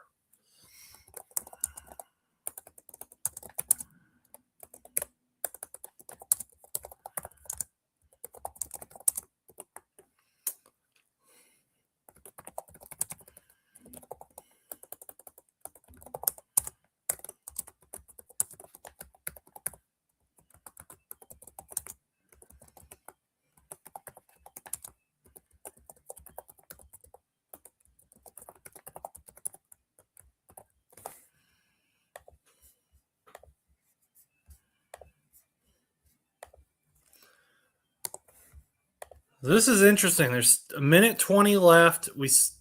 You would think, the Eagles know who they want, or excuse me, I'm still writing the draft pick for the Eagles, but the Patriots, you'd think they know. Okay, their pick is in. Pick is in. You think though, when you trade, you wouldn't be wasting that much time. We've got a pick in for the Philadelphia Eagles. Oh, that's interesting. Jeremy Fowler says that Eli Stowers is a tight end, but some teams evaluated him as a big receiver, similar to Michael Pittman. So that gives us some context for that pick. If that's the case, though, that's another situation where the Eagles, maybe they didn't get the size they wanted yesterday with Mekhi Lemon. So now they're going for that size that they're going to lose with A.J. Brown. And once again, the Eagles are making moves that are pointing to an A.J. Brown trade while also simultaneously saying an A.J. Brown trade isn't going to happen. Like we are all idiots. Jonathan Grenard was traded to the Eagles. So in exchange for a third-round pick tonight and a third-round pick next year. So, okay, we got a lot going on here. Let's add, I guess we'll add that. That's a pretty big story. Oh, hang on. Okay. Dang Vikings. So the Eagles are also going to pay Jonathan Grenard 4-year, $100 million contract. So lots of moves happening tonight. The Eagles picked up 2 players right then and there.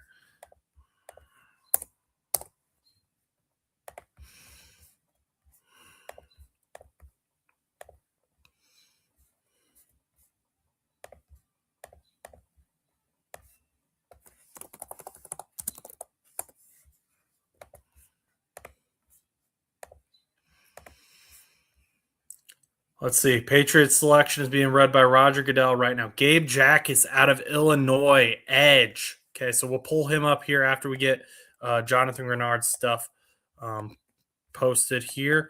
So Jonathan Grenard, we knew that he was going to be on the move, but we didn't know when. It's happening tonight.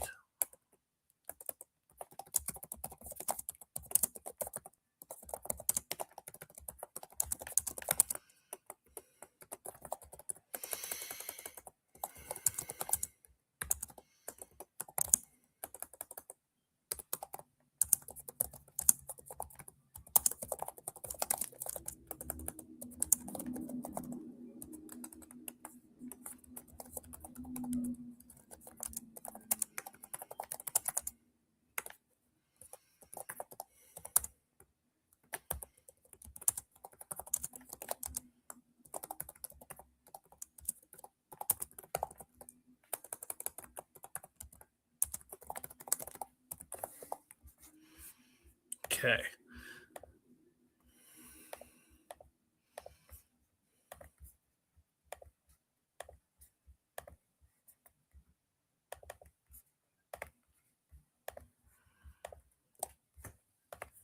Let's talk about the Patriots pickup. The Patriots selected Gabe Jacas. Let's see here. I know he's got a chart. I remember making it at Illinois, 51 overall. Pretty much taken, again, another guy.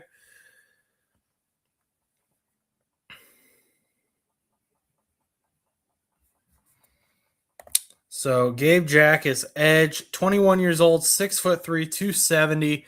A little heavier for an edge. 43 combined tackles, 13 and a half tackles for loss, 11 sacks. Kind of got a nice bull rush. Not a ton of moves at his disposal, but can be very good. And with the proper defensive line coach, I think could develop into a very good player for the New England Patriots. Not a bad pickup at all. He's someone I was kind of looking at for the Bengals as well. I'm going to be so for real with you guys right now. I have no idea. I see the name of the guy that the Texans picked, and I have never heard of him. Nate Boerkircher out of Texas A&M. We're just good for him. That's what I got. That's my reaction to that. I don't know if he's a good player. I don't know if he's a bad player. He wasn't anyone. I don't think he was in the top 5 for tight ends. So I'm a little surprised he went this early. But hey, good for him.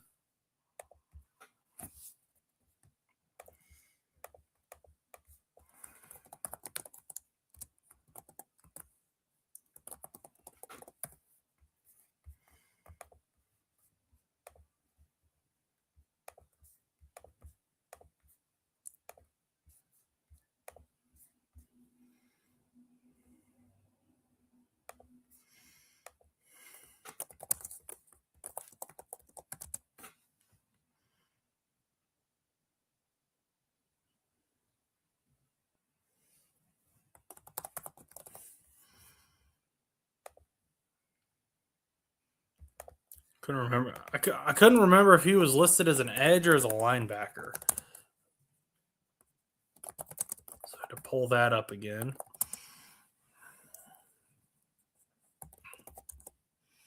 A lot just happened.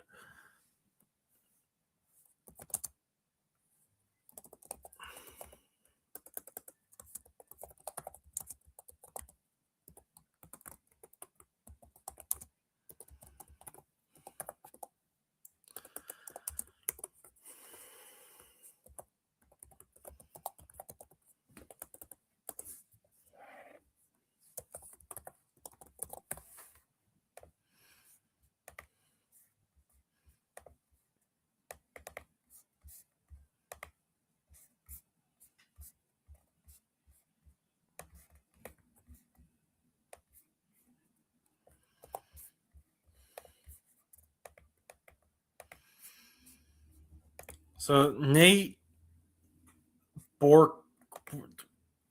Borkircher is going to probably be our Evan Ingram replacement for the Jacksonville Jaguars. Again, I don't know a lot about him. That's just kind of my speculation, I would suppose. Yeah, I mean, they've got some decent receivers. Brian Thomas Jr. is supposedly on the trade block. Yeah.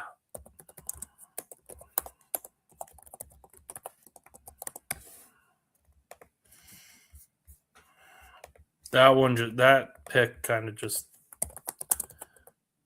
threw me for a loop.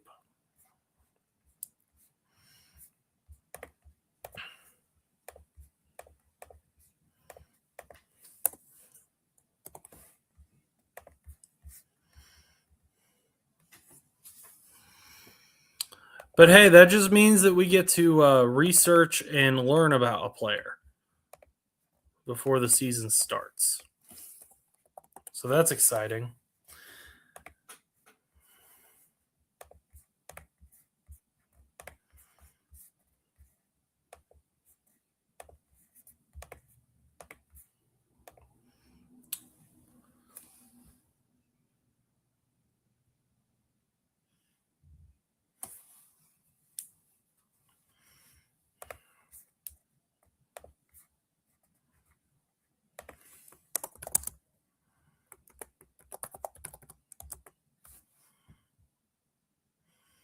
Logan Jones, we got a center off the board for the Bears.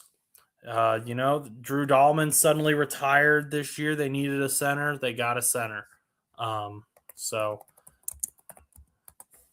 good move for the Chicago Bears early on. Connor Lew and him were kind of the two question marks of who was going to go first. Connor Lew, of course, being out of Auburn. The Bears apparently like Logan Jones a little bit more.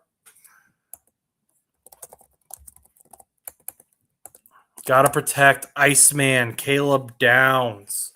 So that makes sense. They invested heavily in their O-line last season. And, of course, Drew Dahlman suddenly retiring caused their plans to shift a little bit. But they don't seem to be two-phased, and they're getting a very good player in Logan Jones. I've got his – let's pull him up. I was prepared for him to get drafted, so – He's number 95 on the big board. 1 sack allowed, 0 hits allowed, 2 hurries allowed, though. So, very, very good at protecting the quarterback. Very smart player. 6'3", 302. His weight is kind of lighter, but his height is good. Could maybe even be kicked out to guard a little bit if need be. Obviously, you'd want to keep him at center as much as possible, but not too shabby of a player for the Chicago Bears tonight. And, Chicago Bears having a good draft, in my opinion. Got Dylan Thieneman last night, getting Logan Jones tonight. Would not be upset if I was a Chicago Bears fan.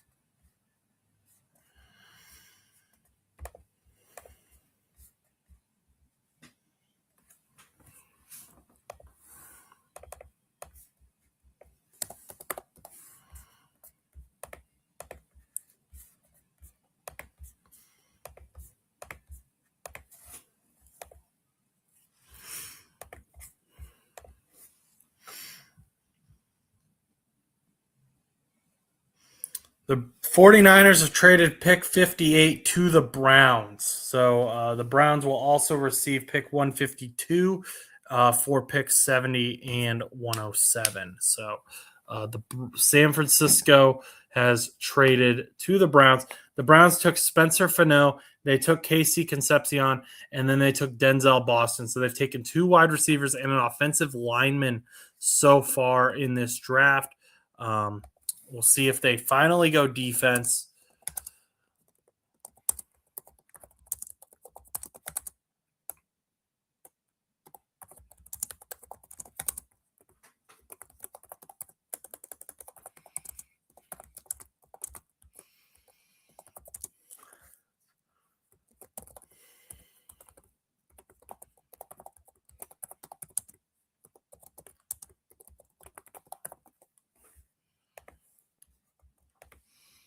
Emmanuel McNeill-Warren. So they did end up going defense.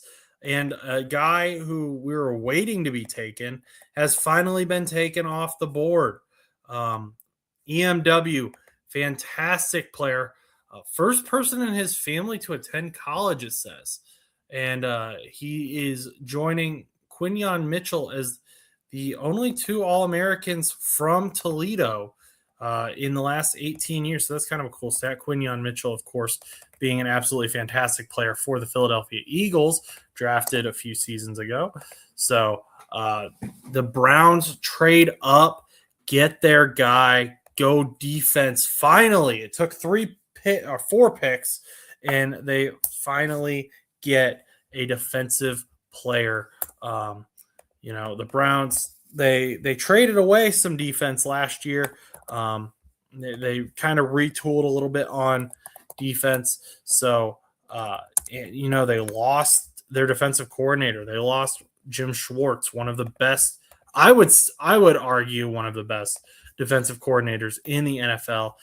He left when he did not get the head coaching job. So they're going to have a new team, kind of new message in the locker room. And Emmanuel McNeill-Warren is going to be a part of that for the Cleveland Browns. Good pickup for Cleveland. And let's see, they didn't have to trade too much for him. They traded away pick 70, but they also got 152 back. They traded back twice, essentially, here. So, and the Texans selection is in. The Texans knew exactly where they were going to go.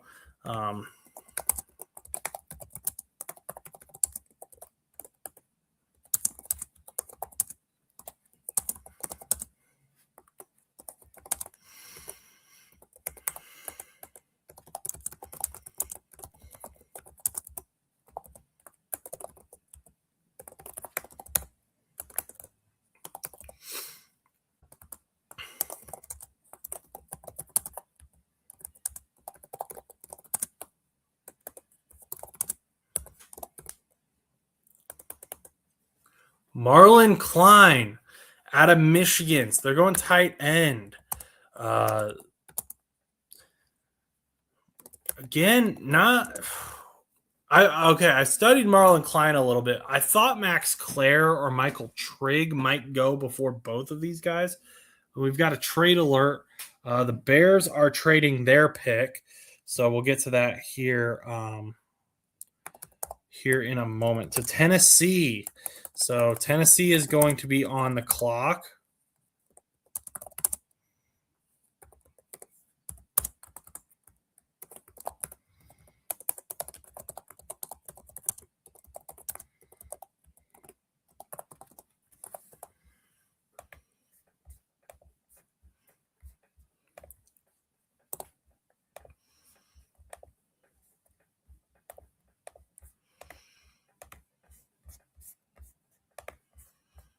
Let's see. Marlon Klein, let's pull him up. I believe he's got.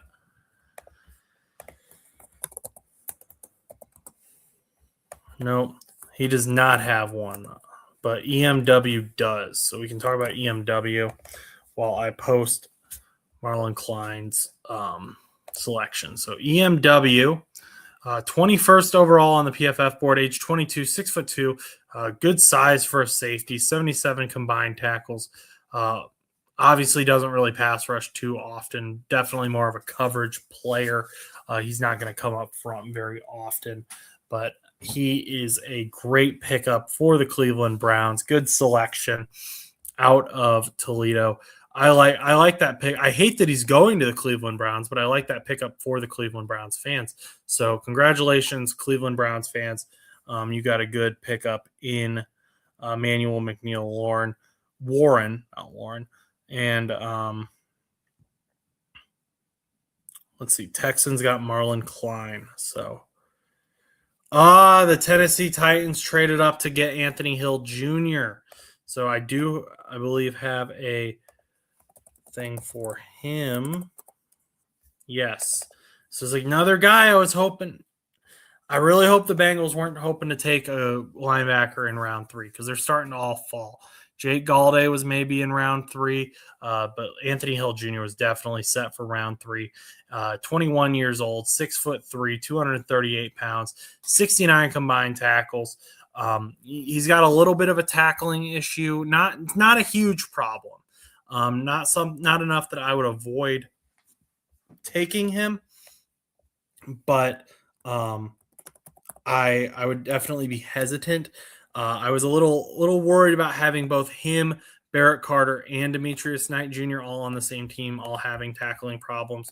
But I think that he can definitely be someone who helps out a young team, a developing team like the Tennessee Titans. He's going to be someone that I'm sure Robert Saleh is going to be working with a lot, hoping to kind of get some leadership on that team.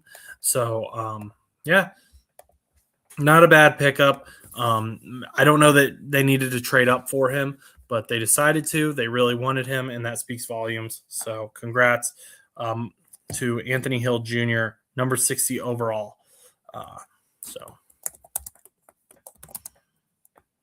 We have reached 2 hours on the stream now, so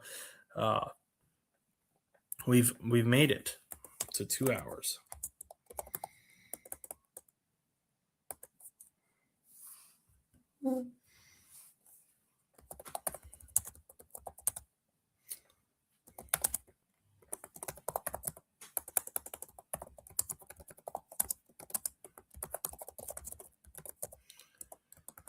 And I wonder what this Marlon Klein pickup means for Dalton Schultz, because they have Cade Stover still, so they've got a little bit of depth there in Houston at the tight end, in their tight end room. I wonder if we'll see Dalton Schultz on the move, but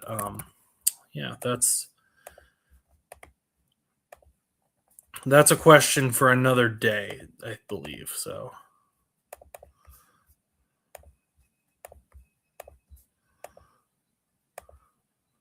And Jermod McCoy is still on the board.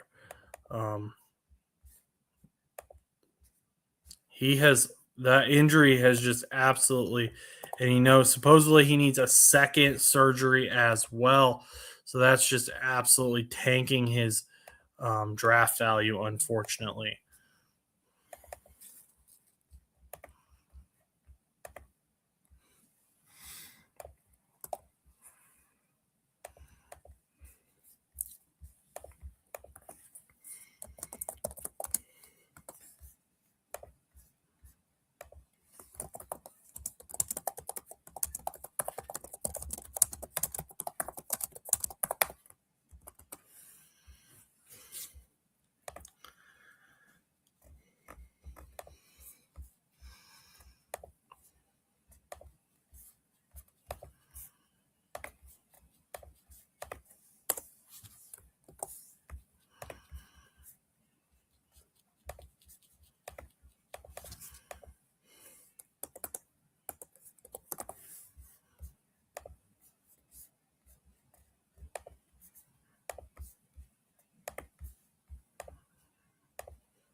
And the Rams pick is now in.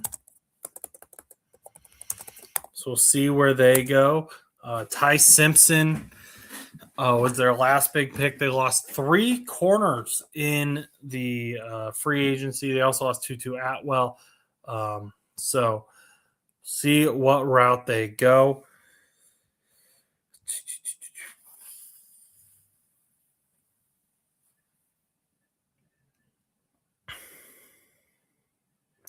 Max Clare. So here's the thing. This is so weird. I thought that they would go with Kenyon Sadiq. I thought they would want a tight end weapon for Matthew Stafford. Apparently, I was right about that part, but they decided they wanted Ty Simpson more. That just doesn't really make sense to me to go with Max Clare over Kenyon Sadiq to get Ty Simpson. I think these picks probably should have been flipped, but I guess maybe they got both there. I would have gone Sadiq, and I think you still could have gotten Ty Simpson, or you could have traded up later to get Ty Simpson. Oh, that Ty Simpson pick is, I don't want to It's not Ty Simpson that's the problem. It's the way they went about doing it.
Let's pull up Max Clare's board.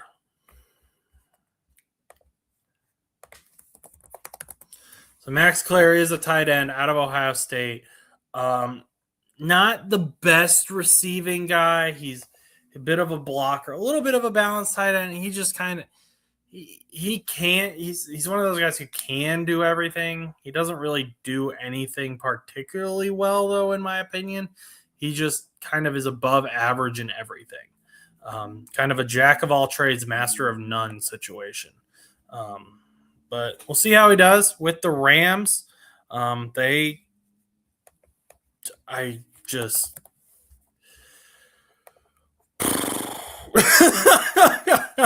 I hate just sitting here bashing players. Like that's not the type of show I want this to be. But that was just such a confusing set of things that they did. And from such a good franchise too. Like Les Snead has drafted so well, and the Rams in general just have done so well in free agency. Their coaching, their building, like everything about the Rams has been so good. So it's just such a weird. Ty Simpson's gonna have to. He's got a lot of weight on his shoulders, unfortunately, very early on.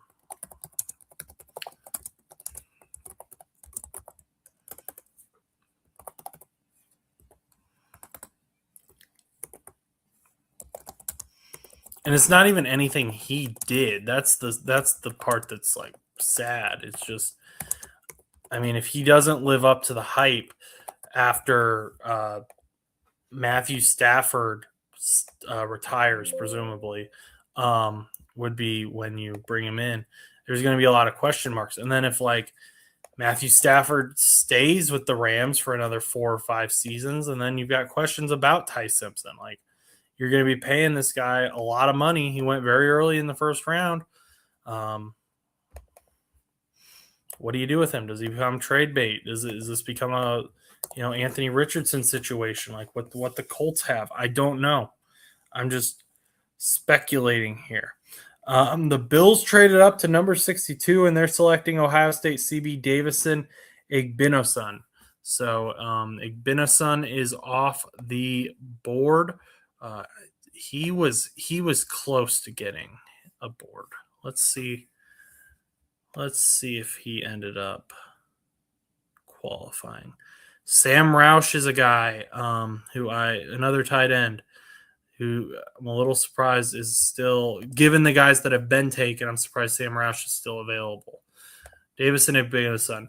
So obviously kind of overshadowed by guys like Caleb Downs on that Ohio State defense, Arvell Reese, Sonny Styles, not getting talked about a whole lot. Again, not a bad pickup. This is, like I said, we're getting to the part of the draft where these guys are kind of, no longer these insane athletes, still very good athletes, but have some work to do. He can get lost in coverage at times, needs some help developing in that regard. But I think that the Bills, like I said earlier with the who did they pick up at the beginning of this draft? The Bills selected TJ Parker. Yeah, TJ Parker. Like not the most explosive guy, not your biggest wow type player, but he is someone who I think can be a very good player. And I think Davison Igbinosun is also that type of player. Where's number 1? Because he grew up a fan of Vikings cornerback Jeff Okudah. He can't be that much. Like Jeff Okudah was drafted in 2020. Like he had to have been in at least high school when Jeff Okudah, right?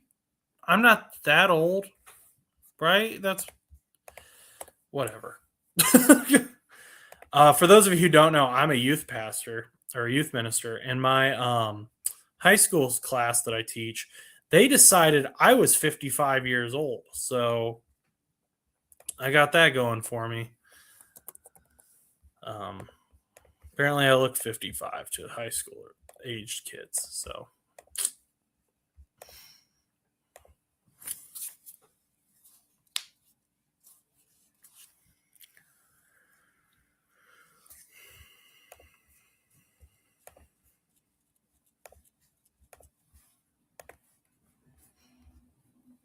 Chargers pick is in.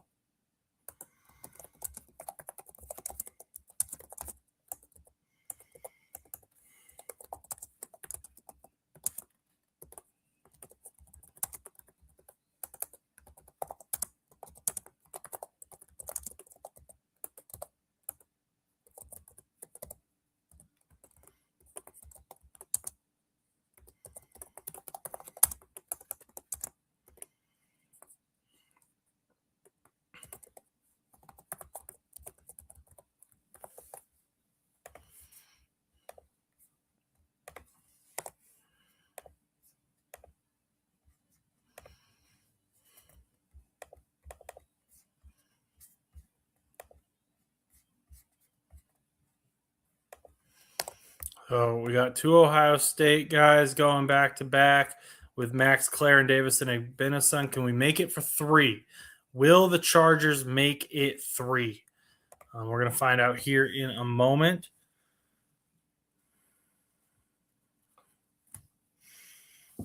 Broncos received pick 66 and 182.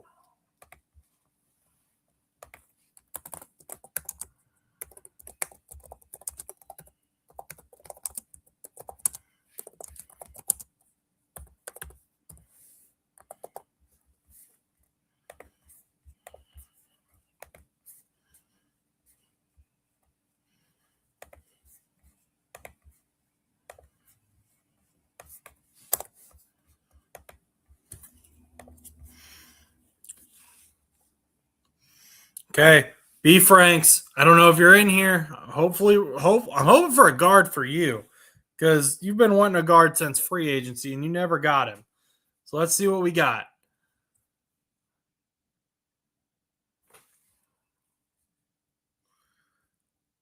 Jake Slaughter, not bad. Interior O line. I don't hate it. Not a guard. I know we really wanted a guard, but Jake Slaughter is a very, very good player. Another, Connor. I said it was between Connor Lew and Logan Jones earlier. I lied. I should have had Jake Slaughter in that as well because he is questionably the top center in this class as well. So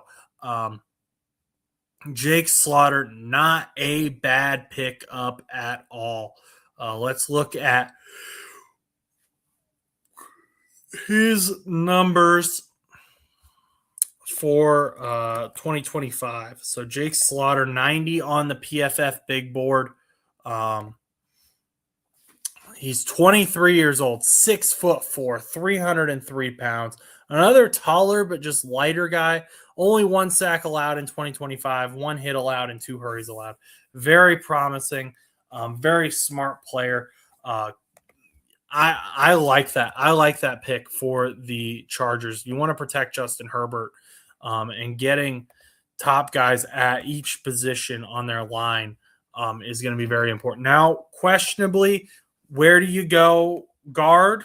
We've talked about all draft. There's not a ton of great guards available. Now, we have had some guys fall, so that should help out as well. But are they going to fall to where the Chargers can get them?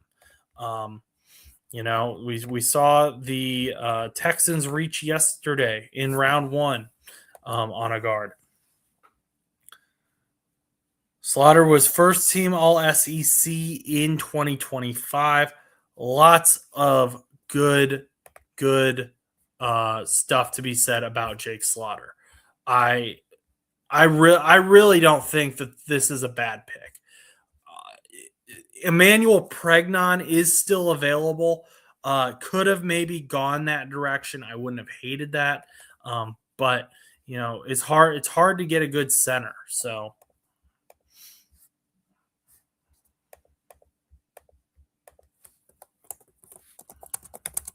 We'll see if B Franks hops back in here to discuss this pick.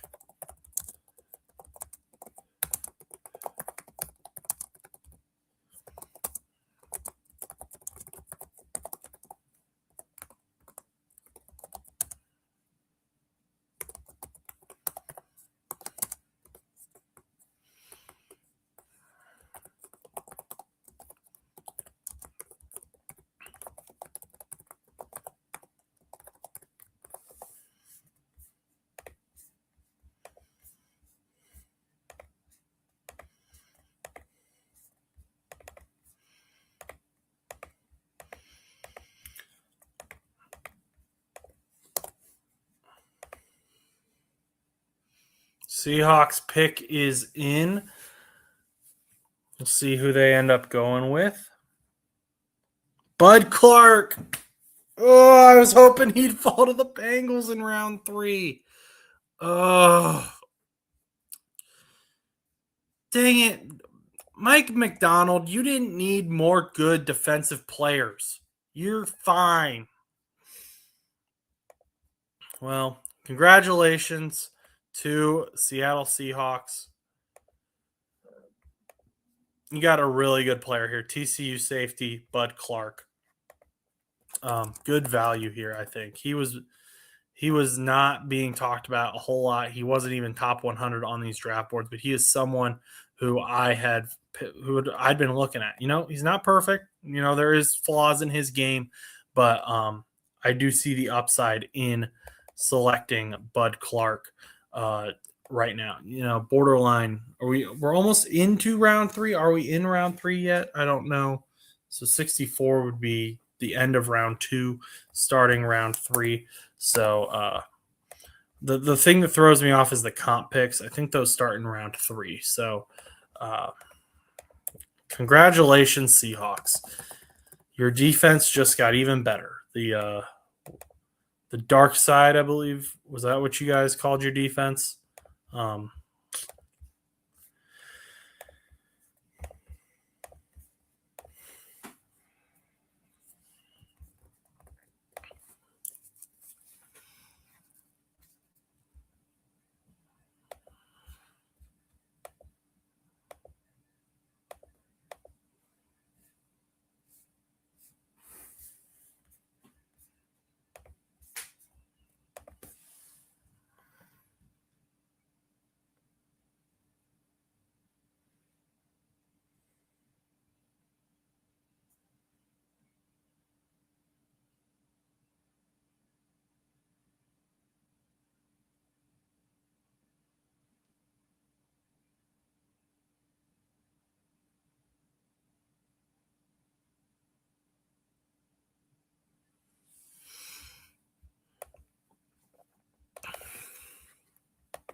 Cardinals pick is in.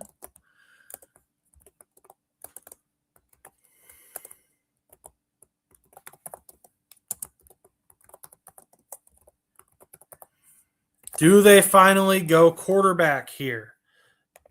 Is it time? Do we get to learn who the future quarterback of the Arizona Cardinals is?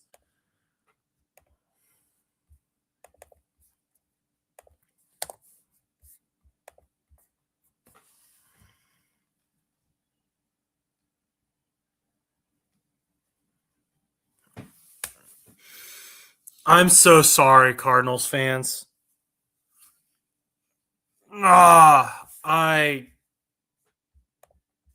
Here he is. I made this pick because I was afraid this was going to happen.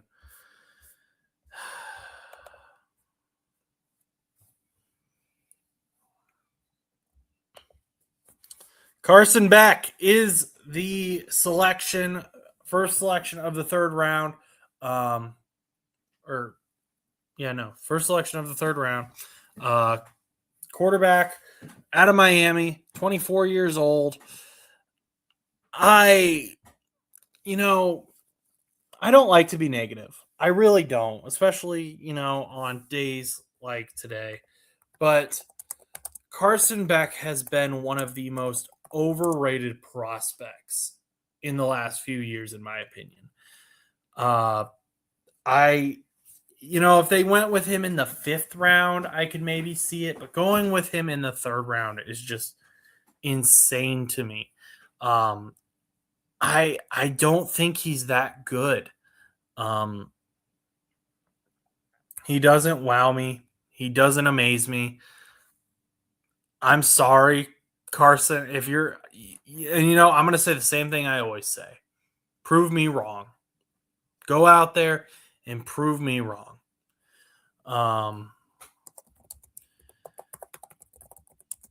But I don't understand this. This makes no sense to me for the Arizona Cardinals.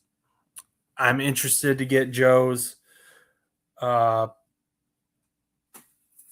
analysis on this. I'm not a fan of this pick. And hang on, I'm getting a phone call from my father. So I'm going to pick that up real quick while.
We're back. Okay. Yeah, so I had to pick up that phone call real quick, no problem. But yeah, Carson Beck to the Arizona Cardinals just does not make sense to me. I don't understand why they went that route. That's fine that they did, though, I guess. I was kind of hoping the Steelers went that route so I could still root against him.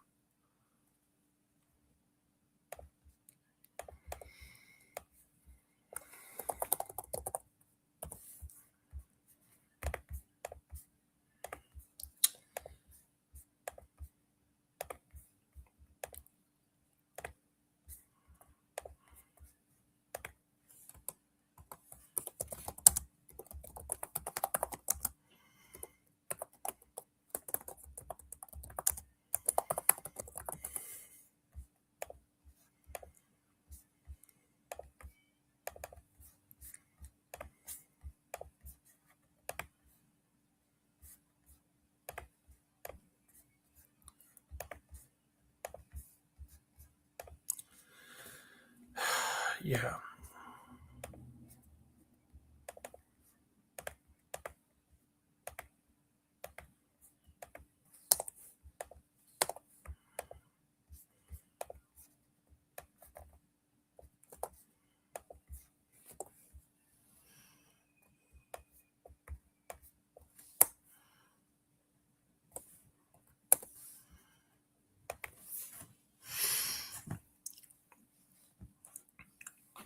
All right, Carson Beck is the future of the Arizona Cardinals.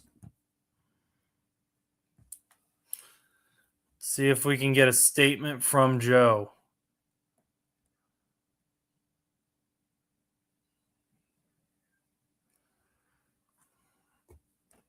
Texted him.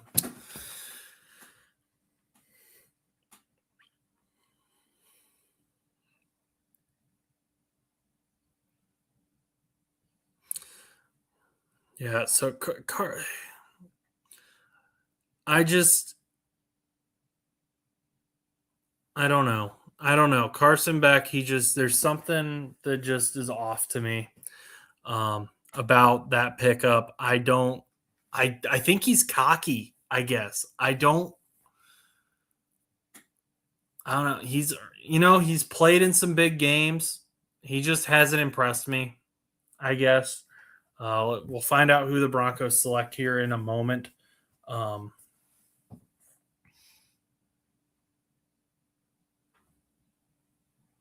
already know the Fernando Mendoza storyline against Carson Beck's going to come up. The Broncos, making their first pick of the draft, took Texas A&M defensive tackle Tyler Onyedim. So another Texas A&M player off the board for the Denver Broncos. So not someone I know a ton about either here. So can't say too much. But yeah, I didn't realize that the Broncos hadn't picked until now, I guess. So that's interesting.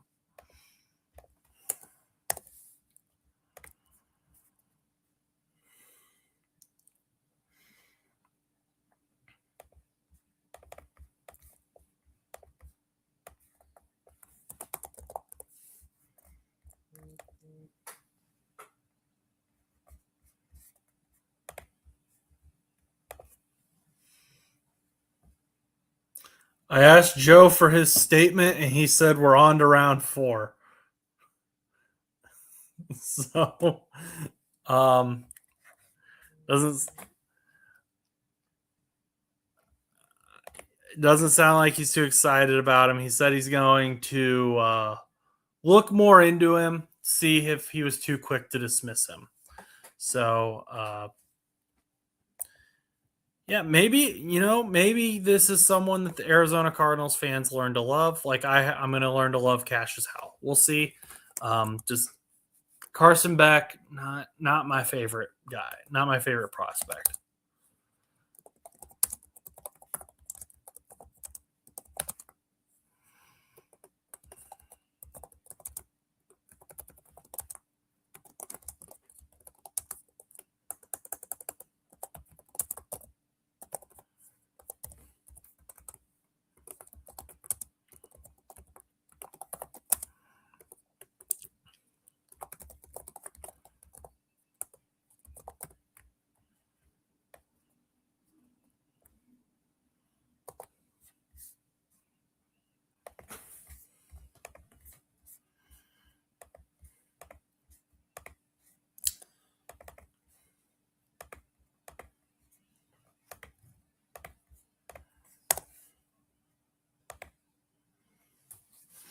Okay, let's see. The Raiders have taken Auburn edge Karen Crawford.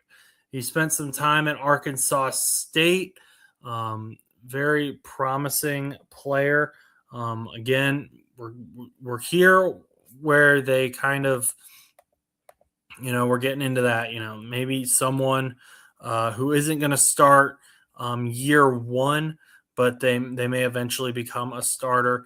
If you get lucky, maybe you get a star who absolutely just becomes a stud in year one. But these are some guys that they've got some question marks. They've got some rough edges that we're going to have to figure out. But the Raiders have done really well in free agency. They've done some decent work in the draft already as well. So, it seems like they've really done some time researching into what type of players they want. And so if this is the type of guy they think that they need in their rebuild, I trust it. I'm not going to hate on it.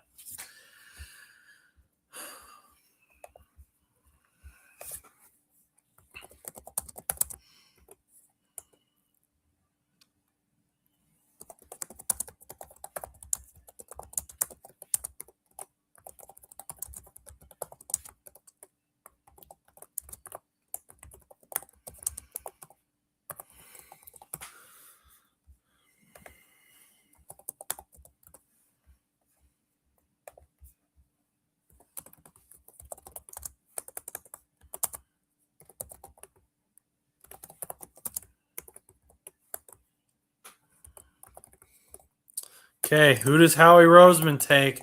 Eagles pick is in.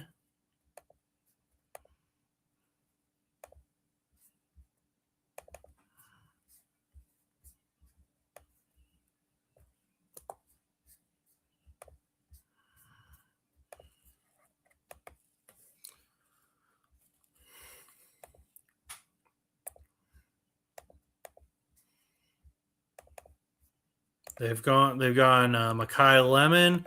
They've gone Eli Stowers. So will they go defense here? It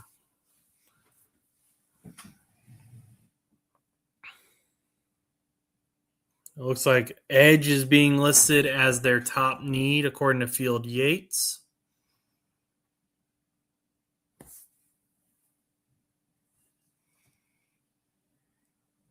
And they did not go edge. They took offensive tackle Markel Bell. He was kind of covered up by Francis Mauigoa.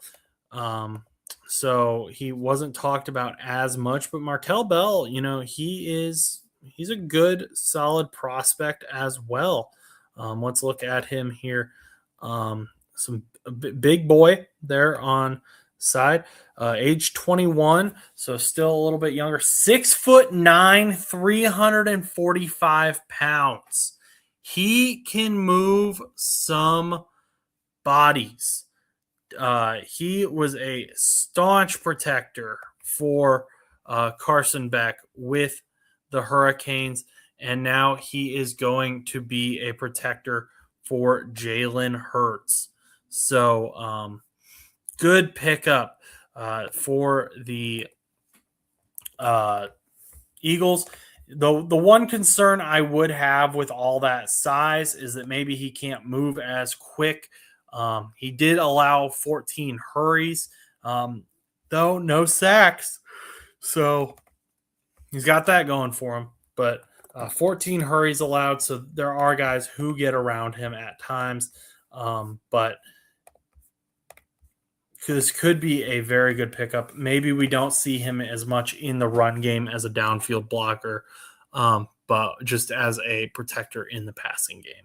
So that's who the Eagles are selecting at 68.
Okay, the Bears are back up with pick 69.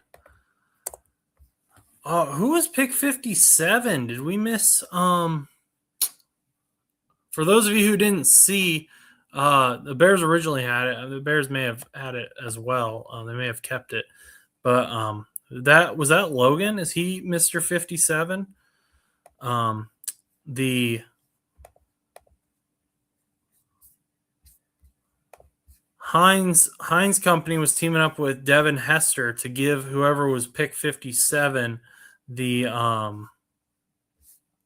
it was Logan Jones. So Logan Jones is Mr. 57. Lifetime supply of Heinz ketchup for the center from Iowa. So that's exciting for him. Congrats to you, Mr. Heinz. I just thought about that. So, yeah. But so if you didn't hear about that, now you did. Sam Roush is off the board. The Stanford tight end. Finally.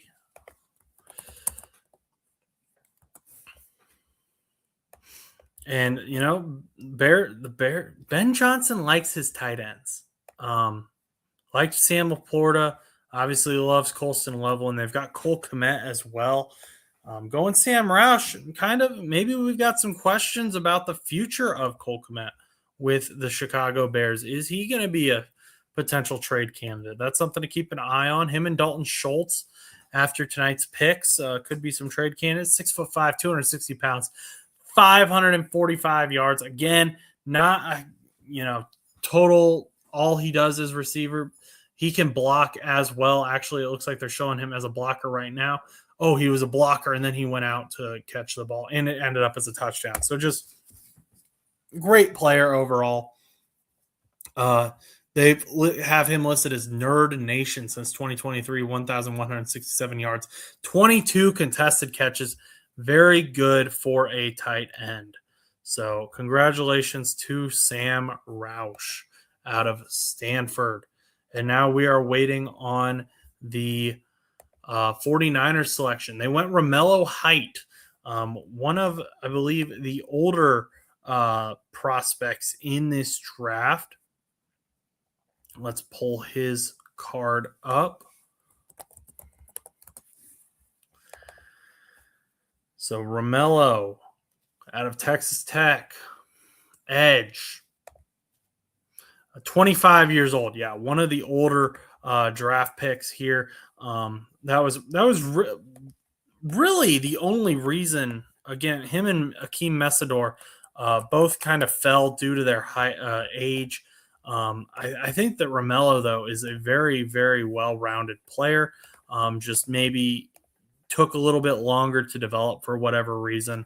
Can definitely be a very good player for the 49ers, who have needed an edge. That was one of their top needs. And now they finally got one.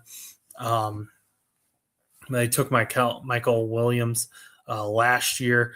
He was injured a little bit, but we'll see what those two boys can do this year. Now that they've got Romello Height and Michael in San Francisco. The Commanders are on the board now. You got a minute 30 left.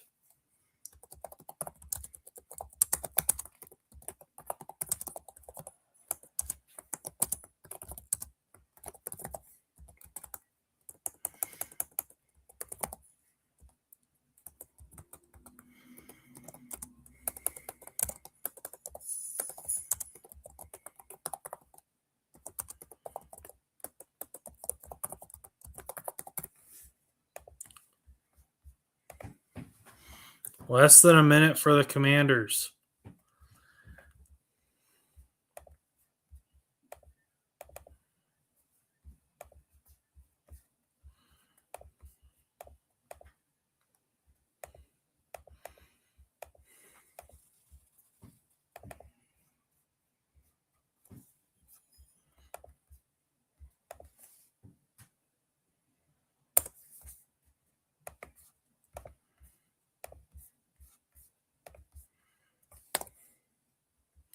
Less than 30 seconds for the Commanders.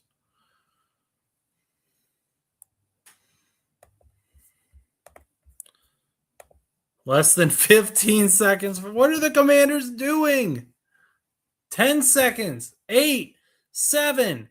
Okay, the pick is in. Down into the wire for the Commanders, but they got it in. I don't know if he tripped running up to the board or to turn the card in or what, but whew, down to the wire.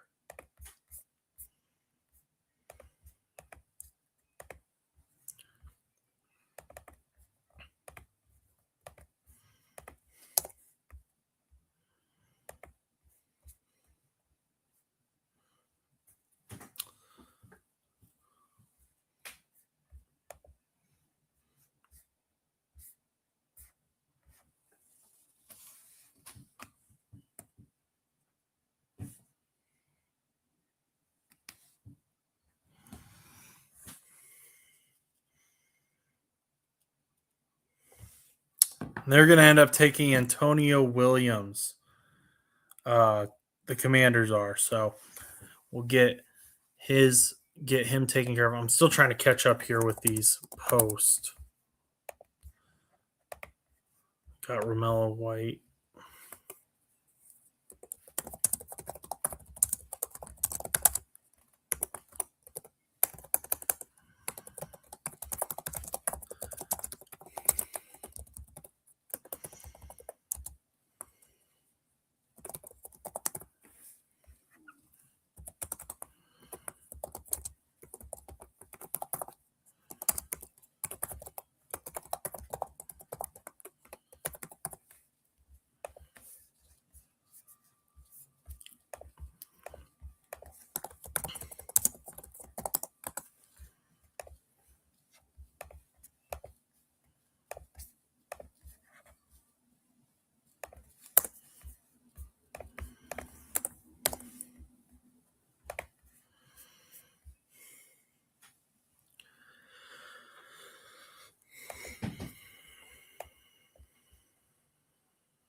So the Commanders went wide receiver with their pick here, 71 overall.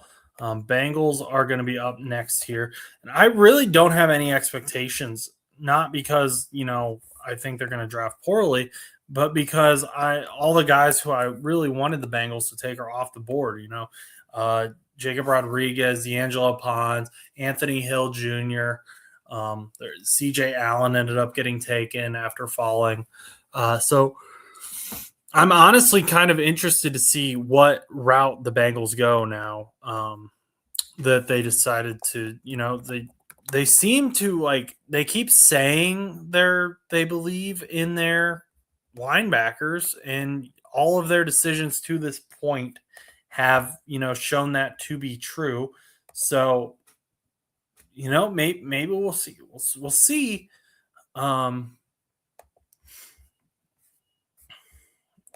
Yeah. We'll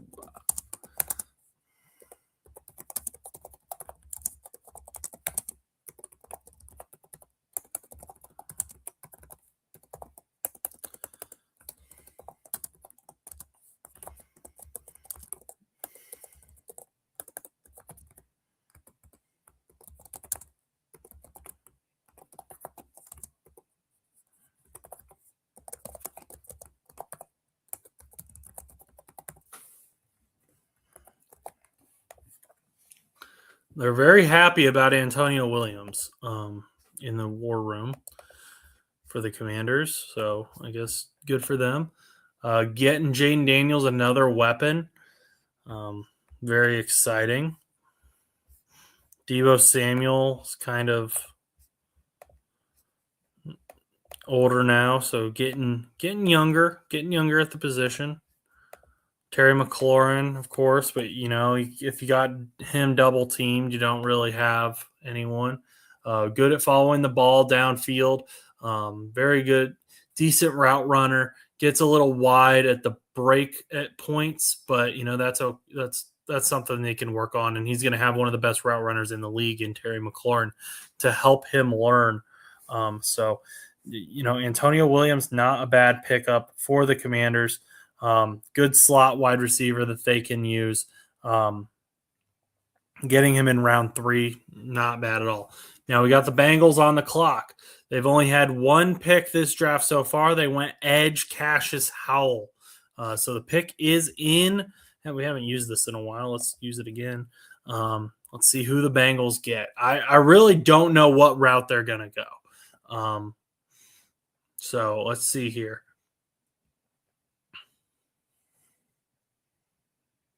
Tacario Davis. Okay, so they finally went cornerback. That was what kind of the route I was hoping they'd go if they didn't go linebacker in the second round. Tallest cornerback measured at NFL Combine. I'm looking around my camera at NFL Combine since Rick Woolen in 2020. So very tall corner here that we've got. Very interested to see what the Bengals do with Tacario Davis. Maybe they're planning on kicking Dax Hill back into the slot. I know we have Jalen Davis as the slot, but I don't know that he is kind of predicted to be the starter there. I thought that Dax Hill did fine on the outside, but with Davis's height, I would think that you wouldn't want him to be an outside corner. He's got good hands. Wow, they just showed a crazy play that he just had against Clemson. It was at Florida. I can't tell. But either way, great hands shown by him. I don't know a ton about him. I'm excited to learn more about him, though. This looks like a very exciting – 73 attempts against him since 2024 with 0 touchdowns allowed. Yeah, I'm getting more and more excited about this pick the more they show some stats. So we're gonna end up probably doing a film breakdown on Tacario Davis. But yeah, very exciting pick there, especially just the depth. The corner was a position that I felt the Bengals were really good at to start free agency, but then it honestly became one of their weaker positions because of all the guys that they added. I like Jalen Davis. I'm interested to see what they do with Dax Hill. So, Tacario Davis, welcome to the Cincinnati Bengals.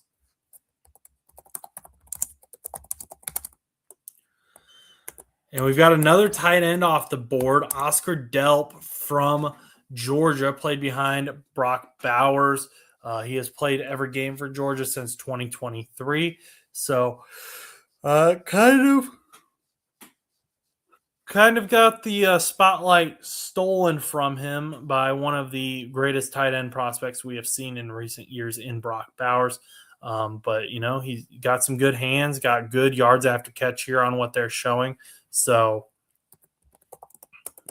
Saints looking again, they're going into all in on Tyler Shuck, getting him some weapons, getting him some guys to play with. And in a wide open NFC South, maybe even steal it. But yeah, very, very good pick for Delp delivers, it says. So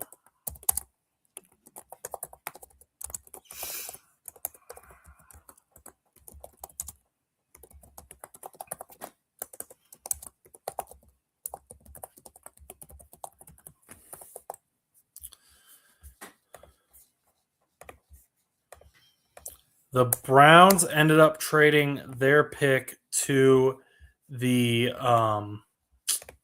the Browns traded to the Giants. So see what the Giants decide to do here. The Giants pick is in.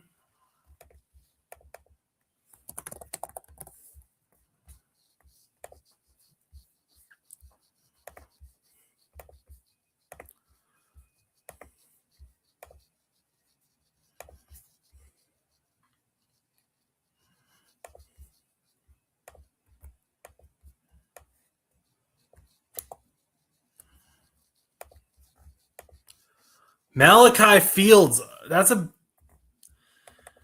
name we talked about at the top. I think he's going to be a good red zone target for Jackson Dart. That's a good move. Strong hands, good wingspan.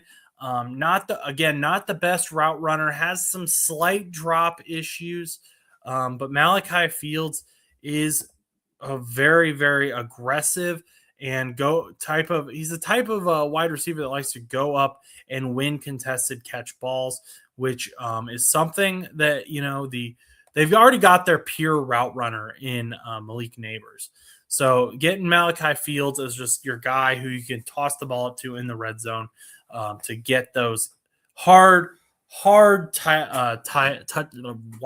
touchdowns is what they're looking for here. So good for the Giants, good for Jackson Dart to get a guy like that.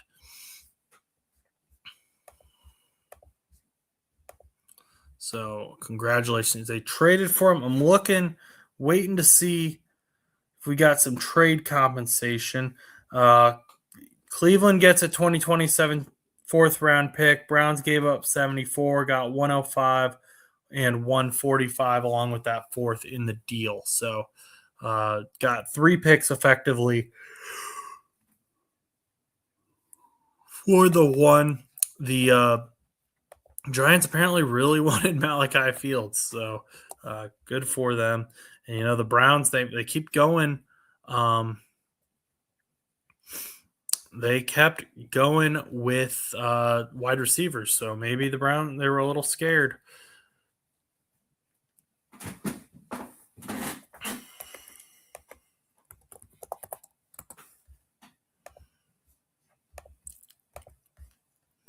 Still got some catching up to do here. We're under commercial break on the draft stream. Dolphins pick is up next. It is in. So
Okay, let's see. Who did the Miami Dolphins select 75th overall here? They've gone Caden Proctor in the first round, bit of a reach, but then they got cornerback Chris Johnson later on in the first round and Jacob Rodriguez, who I believe is their best pick of the draft so far there in the second round. So we'll see who their third round guy is. We've got, a lot of new and a lot of departures for the Miami Dolphins. Again, they're trying to retool underneath Jeff Hafley. Can this third round pick be a key contributor to that retooling? And wide receiver Caleb Douglas, it is the Miami Dolphins, part of that kind of retooling. They moved on from Tyreek Hill. They haven't extended him. They traded away Jalen Waddle to the Denver Broncos. So, Malik Willis didn't really have any weapons to work with. Now he does. He has Caleb Douglas, downhill wide receiver for the, I believe Texas Tech is who he played for. Yes, Texas Tech. Was just double checking that. But, good getting some of these wide receivers off the board now. Malachi Fields, Antonio Williams. I think the Bengals might be the only. Are they the? They're not the only team, but they're one of the few teams who went defense in this round. So far, Caleb Douglas is headed to the Dolphins. He's heading down to Miami.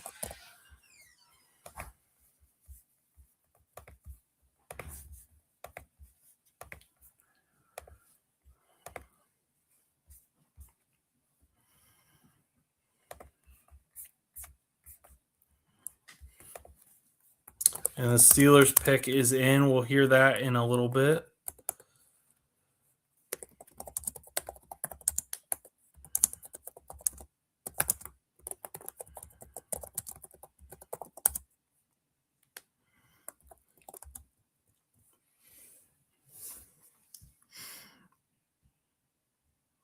Ooh, that's another shocking one. We're going to get to that here in a moment.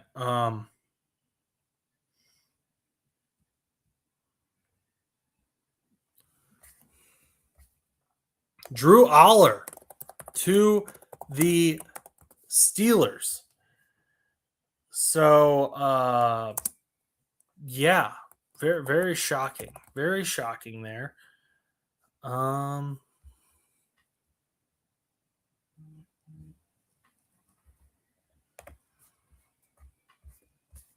Well, so Drew Aller is kind of an interesting pick because we don't really know much about him. He was going to be a first round pick this year, presumably, but then he got hurt and he didn't look great before he got hurt. He's always been kind of all potential, and he's never been able to kind of really show off that potential. So, what is Drew Aller? And then, of course, Mike McCarthy said that he really likes Will Howard. And then is Aaron Rodgers coming back? And then, of course, there's just so many questions.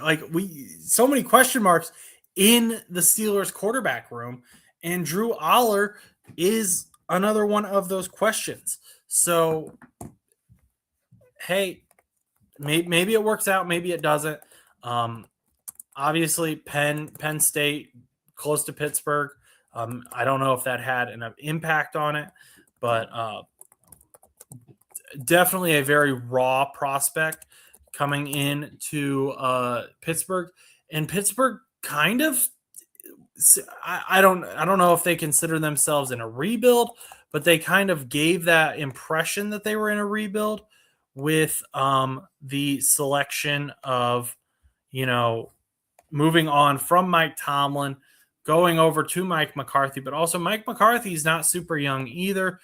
Still got Aaron Rodgers as your quarterback. Obviously, he's not young. So, definitely a very, very interesting dynamic the Steelers are going to be building there in their quarterback room between Will Howard and Drew Aller. Two college competitors. Now they're teammates, but they're still going to be competing in that locker room for position. Who will end up being the future of the Pittsburgh Steelers? Drew Aller is a young quarterback. We do have a board for him. Um, but yeah, I thought they were gonna go. We thought maybe they'd go Ty Simpson. I'm a little shocked by that. So Drew Aller, 2025, he got hurt, so he only played in 6 games, but he had 1,100 yards, 8 touchdowns, 3 interceptions, and 6.9 yards per attempt. So just overall, I'm very surprised by this move. I'm not surprised that they went quarterback. We kind of expected that, but I am surprised that they went with Drew Aller, I guess, or at least that they went with Drew Aller this early in the draft. I'm really interested to see how Taylon Green from Arkansas pans out because I think he is kind of underrated. He's got some mechanical stuff he's got to work on, but I think he probably has the best measurables. He's got the best in terms of things you can't improve upon. I think he's got the best of all those things in this draft. So it'll be interesting to see where Taylon Green kind of falls. Yeah, very, very, some very interesting moves being made, things that we wouldn't expect. Again, I do think this all kind of goes back to the Rams taking Ty Simpson. Taking him 13th overall just caused the rest of these quarterbacks to move up the board. We saw this back in, was that 2024? Michael Penix Jr. was selected by the Falcons 8th overall, and it forced everyone up the board. It forced the Vikings to take J.J. McCarthy very early. The Broncos went with Bo Nix very early. Some of those panned out. Some of them haven't necessarily. We'll see how this fits in for this draft class. But, yeah, that we're going to be looking back at Ty Simpson, and we're going to say, yeah, hey, he was the cause of this, I think.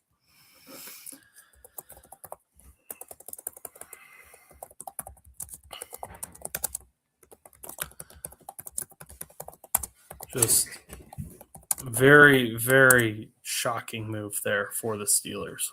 Interested to get Chuss's thoughts on that next week. He texted me his thoughts, but I don't know if he wants me to say that on stream, so I won't yet.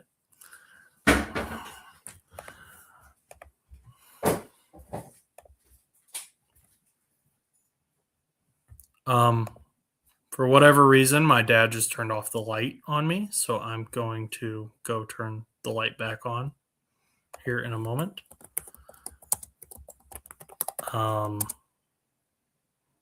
Yeah, I don't know why he did that.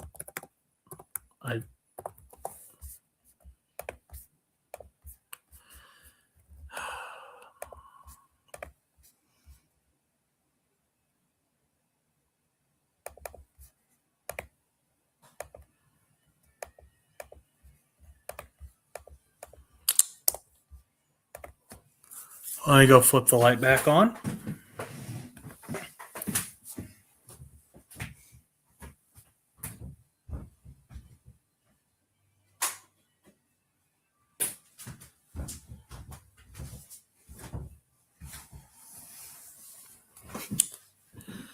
And we're back. Okay. So 77th overall pick. We were talking about Drew Aller a little bit. Let's talk about who got taken. So, okay, Colts are taking A.J. Halchi, 78th overall. Chris McClellan from Missouri, defensive tackle, went to the Packers, 77th overall. So those are our upcoming picks.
And we do know the Falcons have selected wide receiver Zachariah Branch. So that was, you know,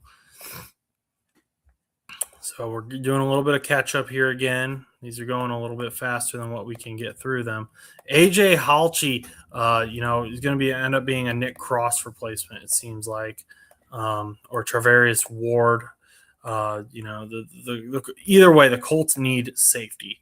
So getting someone like AJ Halchi this deep in the draft is very, very important. I think I'm excited that like the Colts are at least drafting some guys too that I like, and I'm not mad about anyone that the Bengals have taken, but I am excited that I can continue to root for guys like Halchi, like CJ Allen. No one I was really pulling for went to a team that I don't like, so that's nice.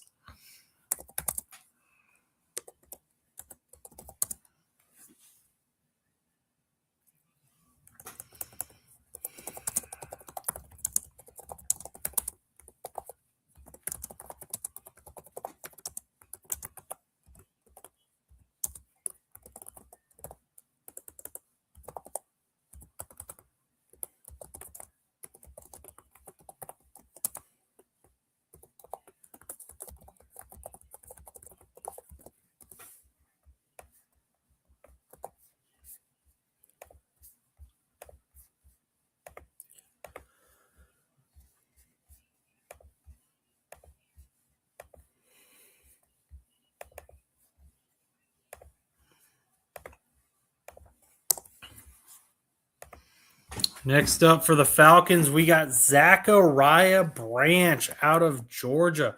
Very talented wide receiver, vertical threat. He just, ran into some legal trouble. I think that's part of the reason he fell. It was like last week as well. So that certainly didn't help it being right before the draft. But if he can get past that, gets a very talented wide receiver, for Tua Tagovailoa, for Michael Penix Jr., whoever ends up being the starter there in Atlanta. They've focused on rebuilding their defense a lot this draft. Now they're moving to the wide receiver room. Yeah.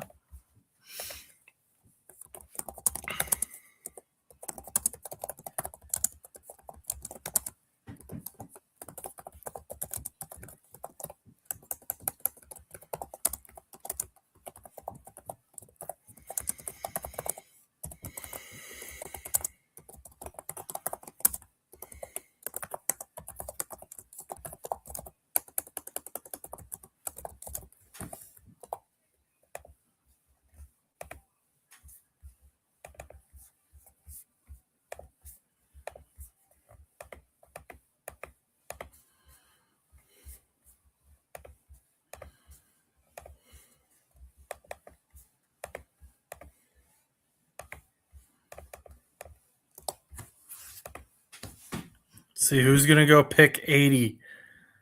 Jacoby Lane. So we got another wide receiver coming up here for the Baltimore Ravens. Make sure we get this spelled right.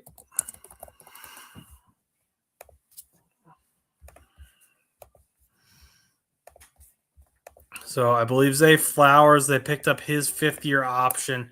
He's looking for an extension. But, Rashad Bateman kind of hasn't been living up to the hype.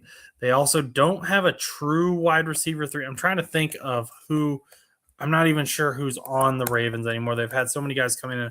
Oh, DeAndre Hopkins. But DeAndre Hopkins is, of course, older. So this pick works out either way for the Baltimore Ravens to, get a young guy in that wide receiver room, whether they move on from Rashad Bateman, whether, Zay Flowers, for whatever reason, they're not able to get an extension with him, or maybe it's just, some depth for, if someone gets hurt. This can be a very good pickup, allows him to develop without having to put too much on his shoulders right away.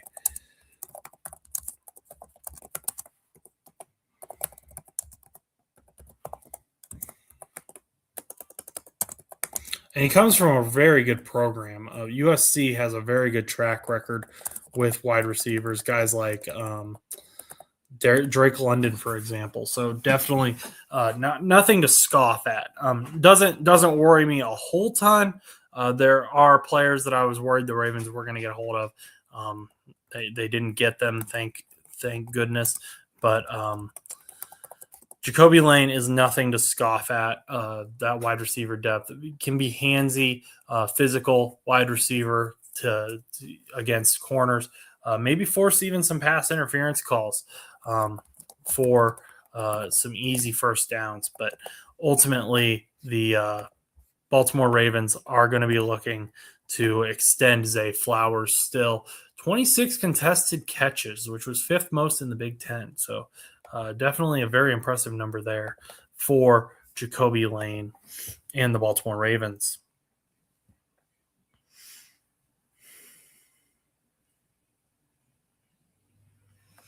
So next up, we have the Jacksonville Jaguars. Travis Etienne Jr., he is a key departure. Devin Lloyd, who I was hoping so badly the Bengals would sign, he ended up going to the Panthers. But the Jaguars pick is in. So who do we got coming in? Pick 81.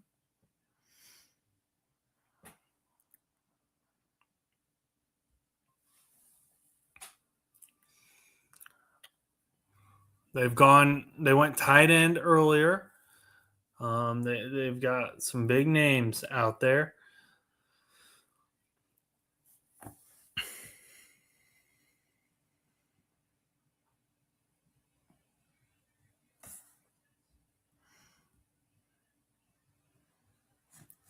Let's see here. Still waiting.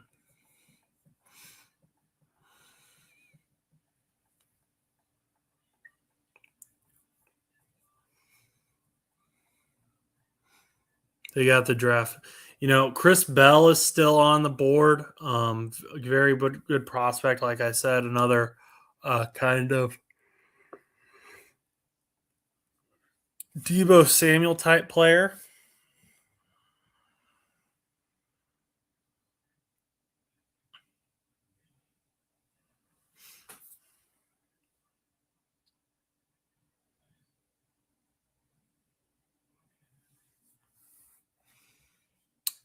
Albert Regis, so defensive tackle out of Texas A&M. So building up that defensive line, and the Jaguars' defense, I think, was underappreciated last year. It got talked about a little bit near the end of the year, but they created so many turnovers. They were not talked about a lot. I had guys even telling me they were one of the worst defenses in the league. And that was they were talking from a fantasy football perspective, which just simply wasn't true. If you want to argue like this or that, stat wise, fine. But like fantasy wise, the Jaguars were great because they were creating turnovers at such a great speed that you were getting bonus points essentially in your fantasy football leagues.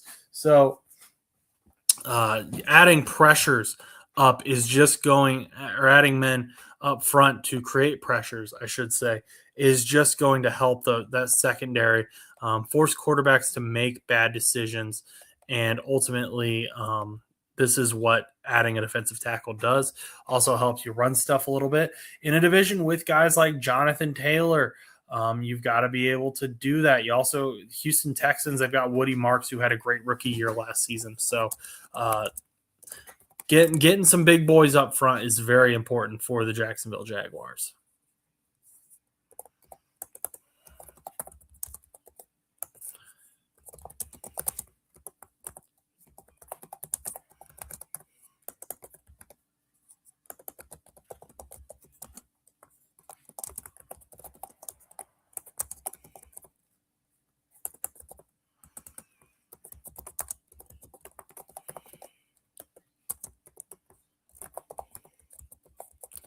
Okay, so we got Albert Regis off the board now.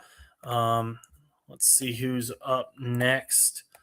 82nd overall. Who will be taken?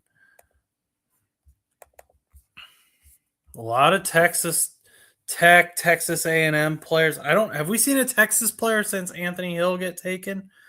I'm still they're still posting about D'Angelo Ponds. I think that's still a really, really good pickup for the New York Jets. The Vikings pick is in. Who did the Vikings get? I like the Jake Galde pick. I believe that was their last pick. Let's see who they've got.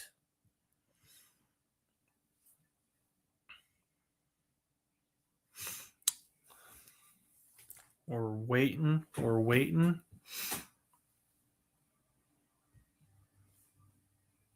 We don't have it yet.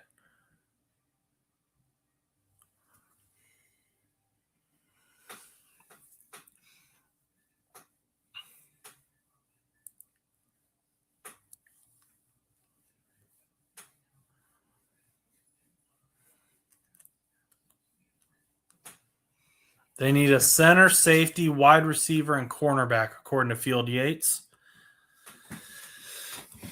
Jermod McCoy is still on the board. Keep that in mind. We're at pick 82, and a guy who's supposed to go pick 10 is still falling. He again, those knee surgeries, that degenerative condition that he is rumored to have is a concern. Which team is going to take the risk? It's got to be coming up soon. Yes, I know he's got knee surgery. Not sure if he's going to be able to play his rookie year. May need another one after that, even. But there's going to be a team that eventually takes a risk. And the Vikings did already take a risk in round 1 with Caleb Banks. He's a boomer bust prospect as well with his foot injuries. So will they do that again here? We will find out momentarily.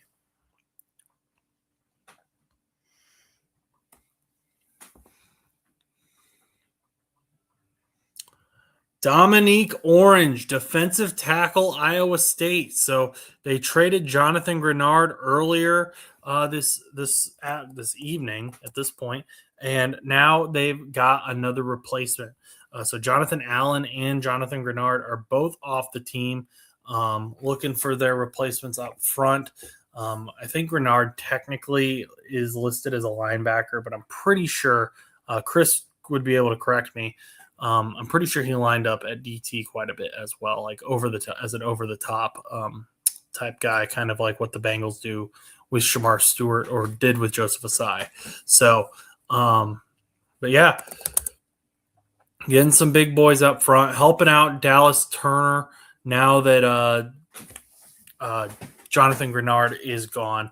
So, big pickup for the Vikings there.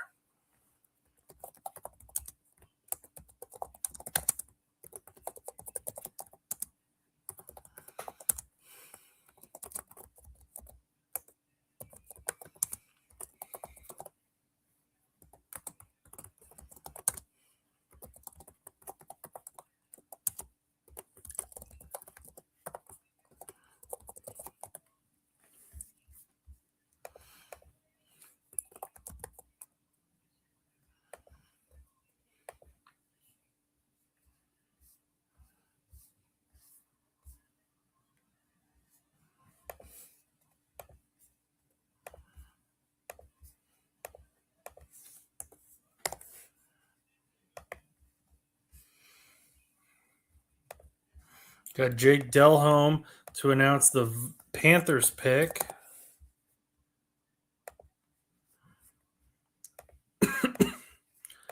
I was at a thrift store one time and they had a autograph photo of Jake Delhomme for sale. I didn't buy it, but I thought that it was very interesting. It's not something you see.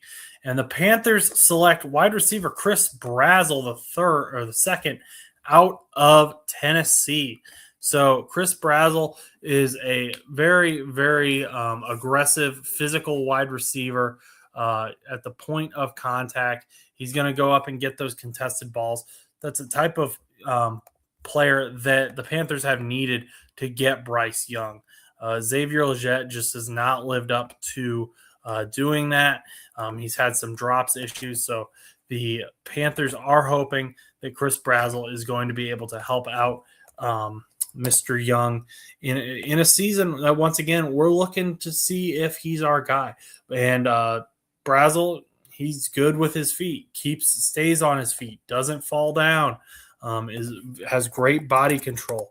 So that's something that the Panthers have been wanting for, I'd say, the last 2 seasons, and now they're hoping that they finally got it with this 3rd round pick. 85 receiving yards per game, 9 receiving touchdowns in 2025. So good selection, trying to help Bryce Young out. Dave Canales has been, investing in Bryce Young continuously, and this continues to do that. So congrats to Chris Brazzell. You are a Panther.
Let's see here.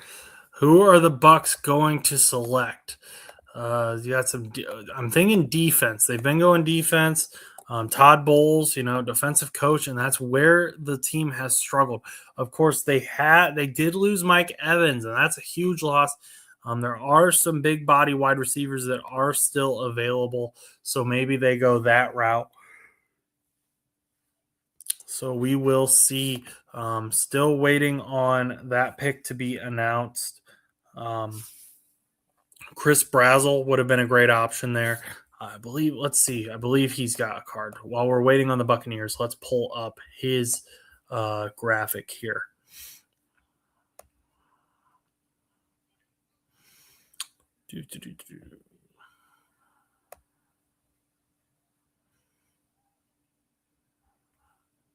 Thought he had one. There it is. 58th overall, Chris Brazzell the second. And like I said, just 6'5", 200 pounds, a lot of body there for a wide receiver. Over 1,000 yards, 9 touchdowns, 16.4 yards per reception. Just a very good, very big player, very aggressive at the point of contact.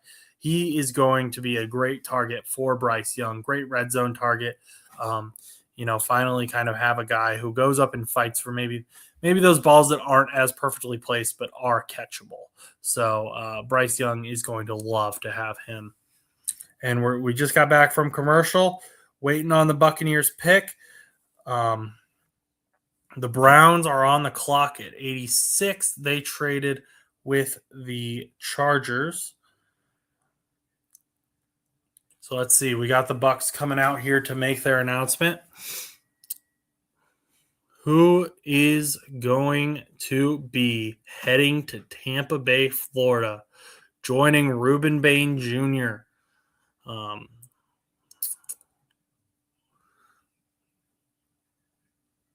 Gene Deckerhoff is making the announcement.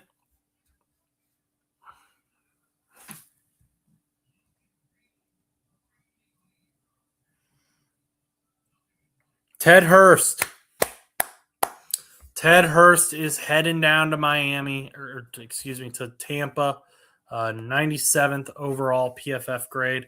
Wide receivers going back-to-back, kind of like we expected. You almost wonder if they were hoping Chris Brazzell would fall just one pick further. 6'3", 195 pounds, over 1,000 yards. Very similar measurables. again, they lost Mike Evans. You lost Chris Godwin to injury.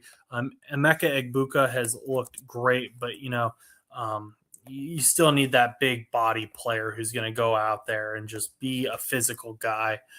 Ted Hurst can be that. Ted Hurst is an okay route runner. He rounds out his routes at times, so he's not perfect. Something to work on for him.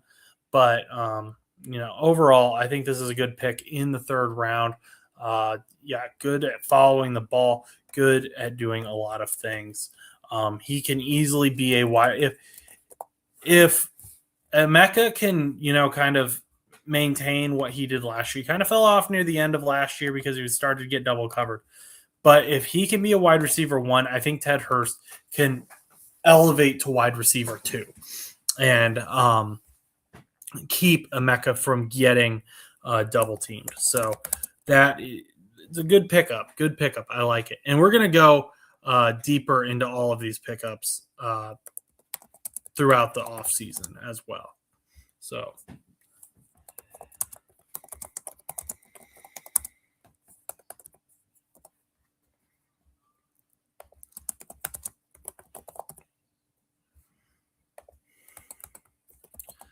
and the Steelers are back on the board, and they have only gone offense. Max Ionankor, they've gone Jeremy Bernard, and of course they picked up Drew Aller. So lots here for the Pittsburgh Steelers.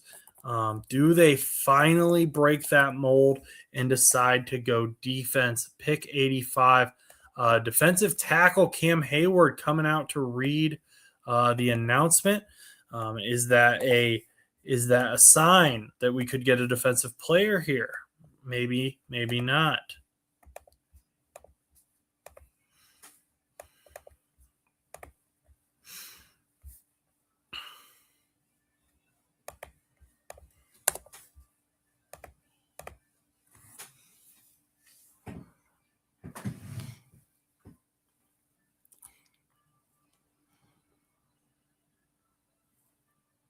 Cornerback Dalen Everett. They finally went with the defensive player. They need secondary. That was something that kind of hurt them last year. Their older guys weren't really living up to it. So this is definitely a need for them. I'm kind of surprised they waited this long. Of course Jalen Ramsey's good, but they've lost some good players. If Jalen Ramsey gets hurt, there's not really a whole lot behind him. So they went with the cornerback out of Georgia, Dalen Everett. And like I said before, the Chargers did trade their pick at 86 to the Browns. Still looking for some comps on that. But Georgia, 6'1", corner, 190 pounds, tall guy, but light. He's going to be able to stick with your tallest wide receivers, your quickest wide receivers, whoever you need him to do. Good pickup for the Steelers. Still a little baffled by the Drew Aller pickup. Really, all of their picks have made sense in some way other than that Drew Aller pick to me. So we'll see.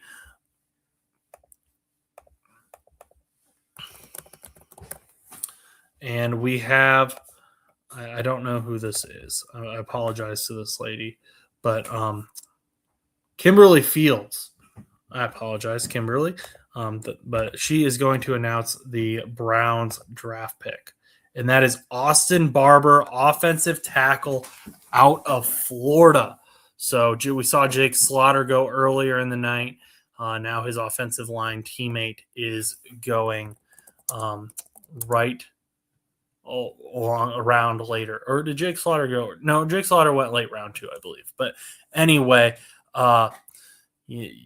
big year for him. Apparently he got engaged. So congrats. But yeah. Austin Barber. Browns have needed offensive linemen. Oh, and they just showed him throwing a guy to the ground. Big boy. But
And again, we got another tight end.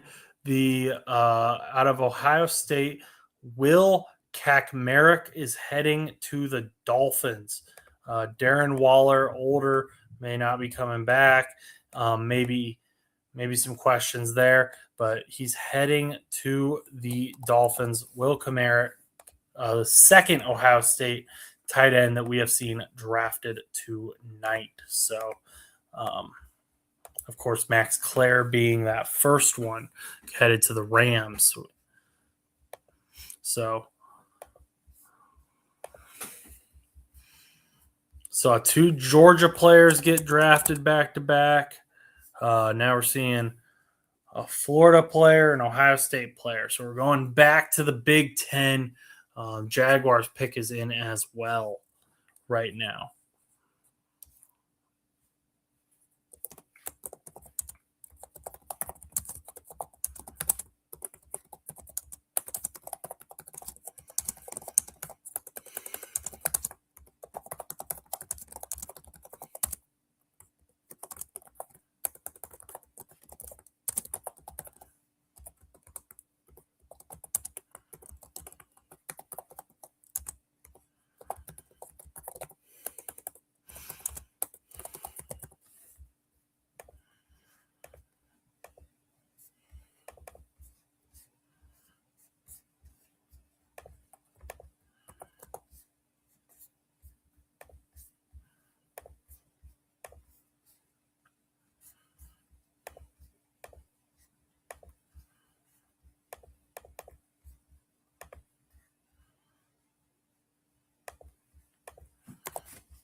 So Will Kakmarek is actually the pick that the Dolphins got from the Eagles when they traded for Jalen Phillips. So the Jalen Phillips trade is effectively Jalen Phillips for Will Kakmarek.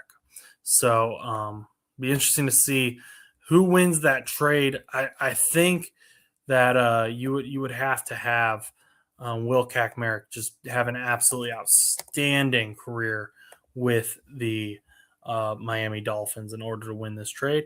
But yeah, we'll see. We'll see what happens here.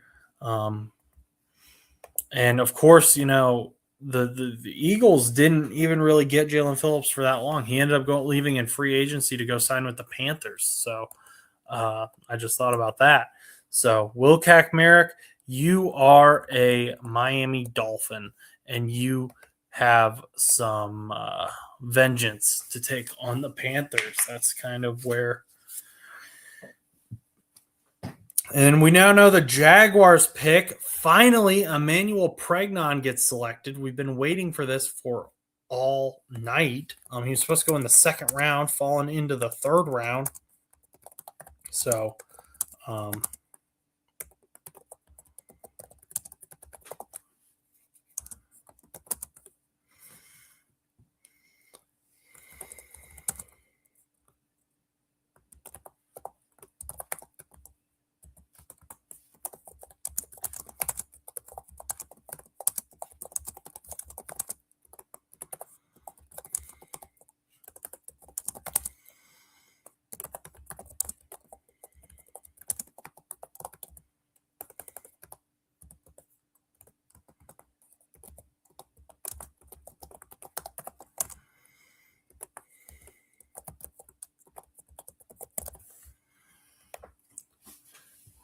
Emmanuel Pregnon is the mover, protecting Trevor Lawrence. Good, always a good decision to protect your quarterback, who you're paying a ton of money to. Again, maybe not the best guard in this class, but I think he is definitely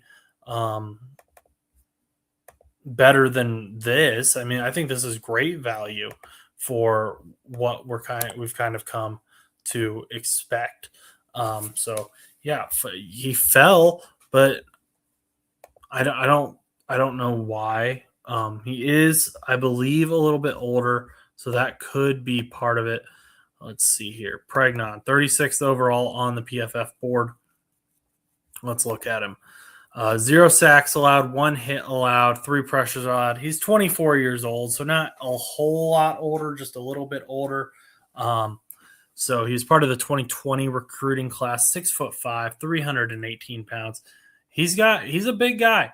His hands get a little finicky at times. Sometimes they get up a little close to the collar where you can get some holding penalties. So he's going to want to, keep an eye on that. But overall, I think this is great value. Getting him pick 88 for a guy that was supposed to go high round 2, we'll take it if I'm the Jacksonville Jaguars. And they did. They said, we thank you very much, other 31 NFL teams who allowed this guy to fall by you. Some of you twice.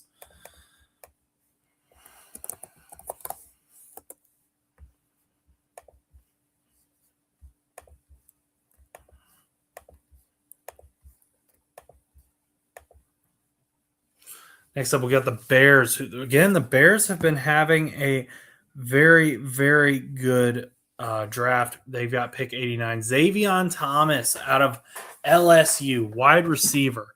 So they got Luther Burden Jr. early on last draft. DJ Moore is no longer with the team.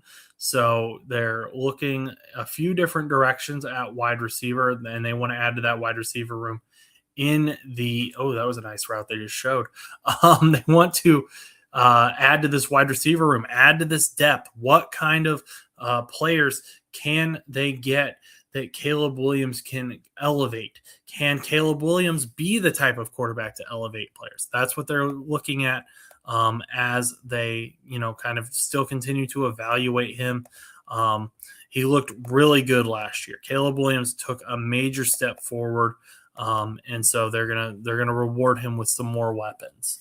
And if Caleb Williams can elevate players, then that's going to make building up an offense a lot cheaper and a lot easier. So very good pickup here. We'll see what Xavier Thomas is able to do with Caleb Williams in the Chicago Bears.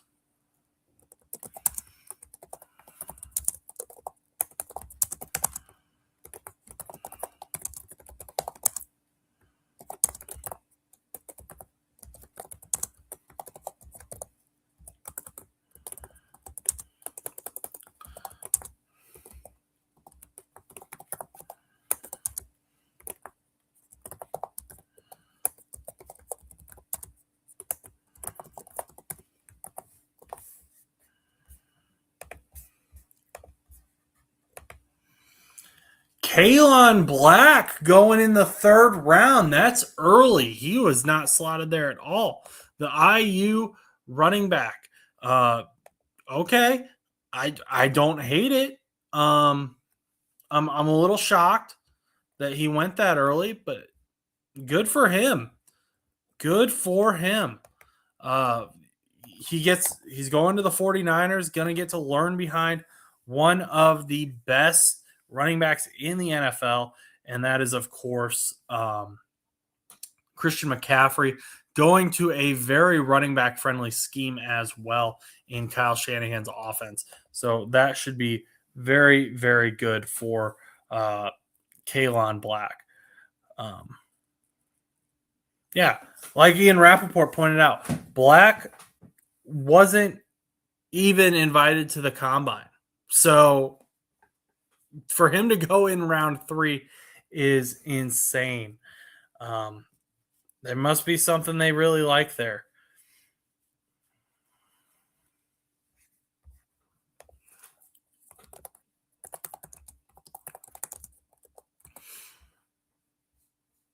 And remember, this is the same Kyle Shanahan who has turned multiple random running backs into getting big money. Jordan Mason being one of them up in Minnesota right now. So if he sees something in Kaelon Black that justifies taking him this early, I'm not going to argue with him. I'm assuming he's kind of the one who nudged John Lynch in that direction. There's probably a lot of NFL teams that wanted him. They were looking at him and thought he was going to be there in round 4, probably even round 5, to be honest. So taking him round 3, whew, that's a little bit of a risk, but it's a risk I think that it can be worth it. I like him. He's a hard runner, very aggressive runner. Roman Hemby was a bit more of the more elusive runner, I think. So Kalen Black running up those A gaps, going to be a power back, a little bit smaller for a power back, but exciting player.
We got the Raiders' next pick here.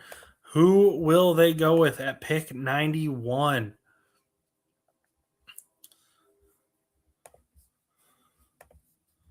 Could we see another Indiana player here? Will they go Elijah Surratt? Kalen Black just went off the board from Indiana. Could we see Indiana players go back to back?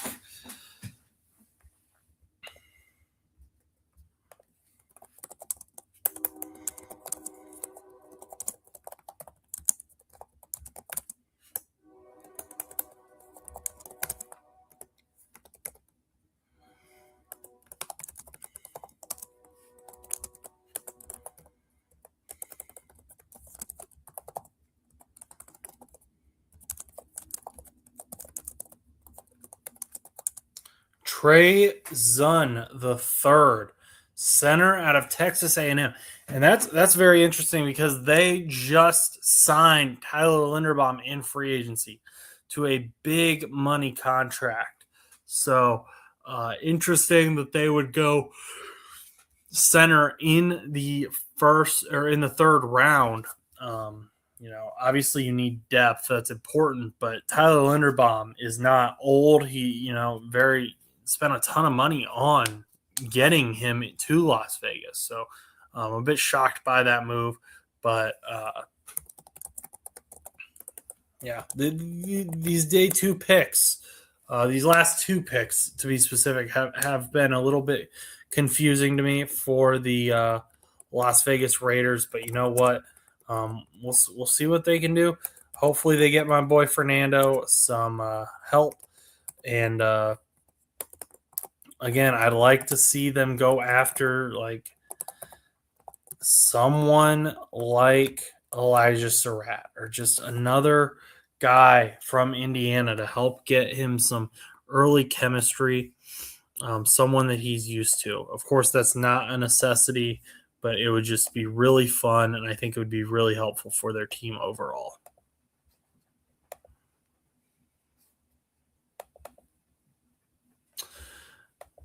Next up, we have the Dallas Cowboys selecting. Uh, they're up to make their announcement right now. Sorry if I'm a little sleepy, quiet, not as energetic as usual, because I've been up all day. I'm honestly just tired. It's been a long day. Tomorrow's going to be a long day as well.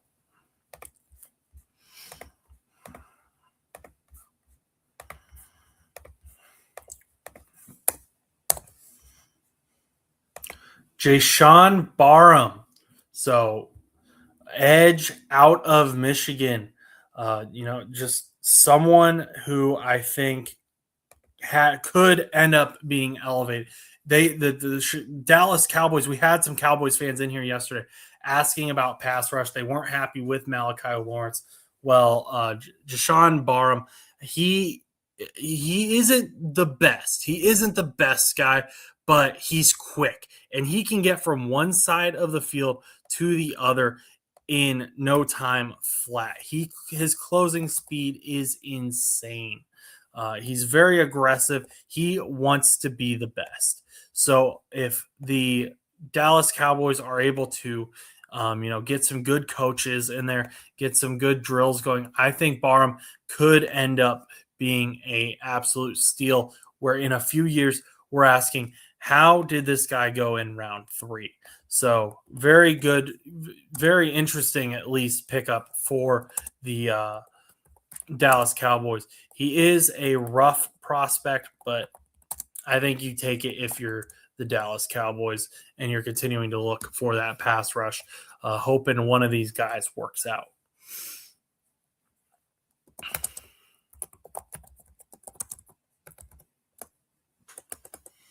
And now we've got the Rams again. Will they make a pick that makes sense?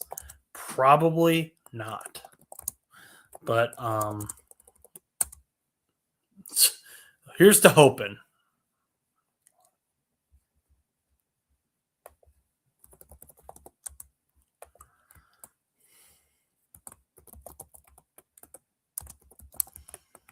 Keegan Trost, offensive tackle. Okay. We're protected. This makes sense. They had some guys on the O line leave to the Bears, and they've had a few leave in free agency. Got to protect Matthew Stafford. He's not as mobile as he used to be. Also, you just invested a first round pick in Ty Simpson, so it makes sense that we're investing in our offensive line now as well. Get Keegan Trost, get a third round guy. I like it. I can respect this pick. I'm starting to see Les's picture here that he's looking at. It's not super clear, but we're getting closer.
Finally, Chris Bell is off the board at 94. Very good pickup. Had an injury, I think, in 2024, or maybe it was in 2025. But he just, fantastic player. He could be another wide back, like I've been saying all night, kind of that Debo Samuel role. Big guy, but quick. That's who we are looking for in Debo Samuel or in Chris Bell here out of Louisville. So good for them. Another weapon for Malik Willis to work with.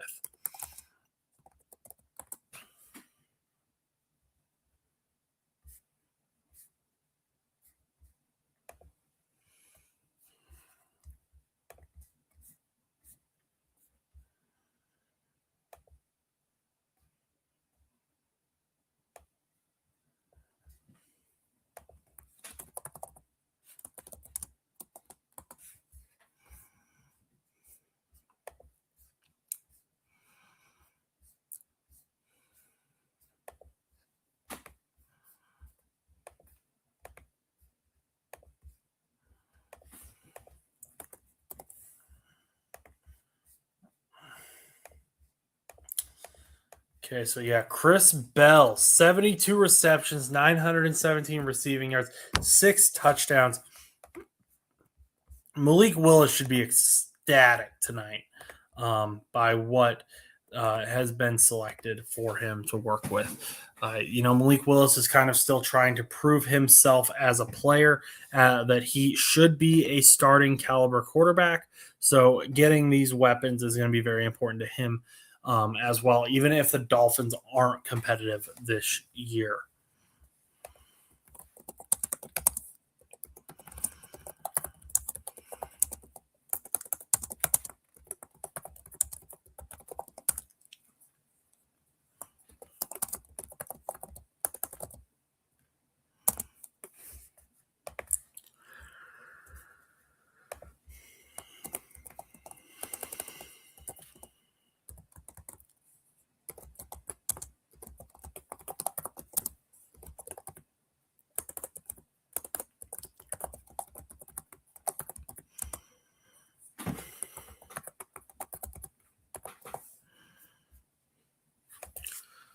Patriots pick is in.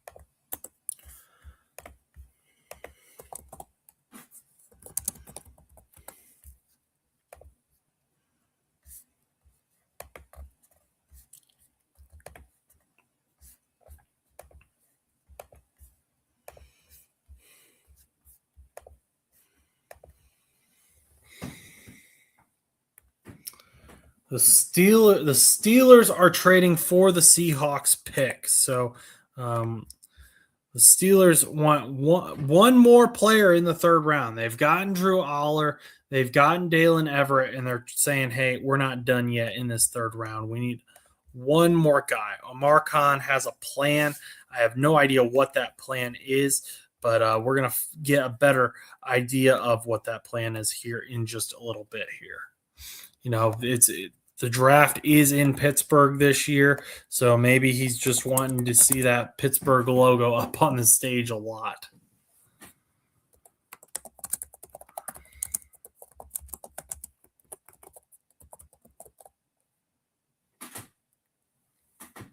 And Cam Hayward is back out at the podium to make the announcement.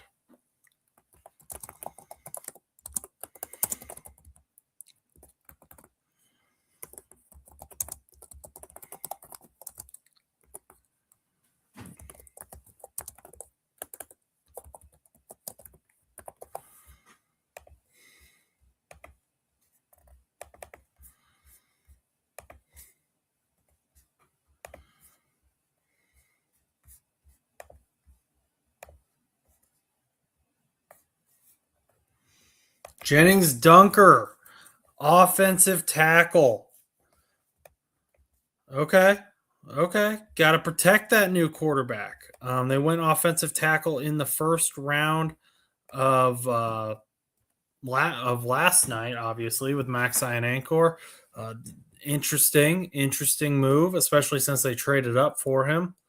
But here we are.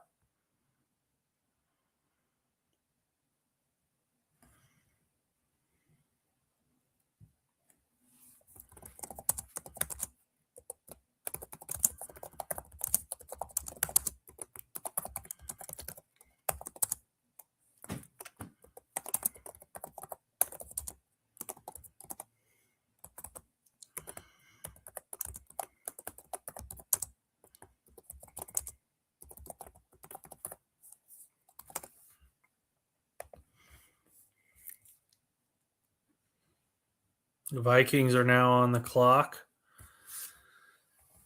They took Dominique Orange earlier in the third round.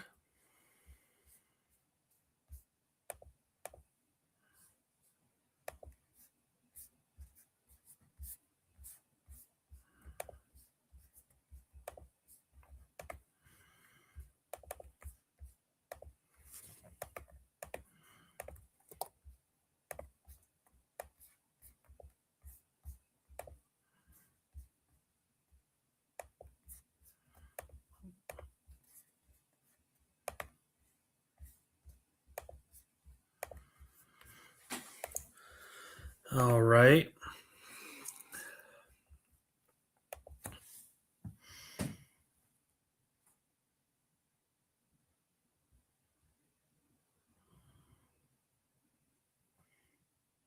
The Seahawks traded 96 to Pittsburgh for 99 and 216 in the sixth round. So, pretty good trade for Pittsburgh, I would say. Moving up 3 spots for just a sixth round pick.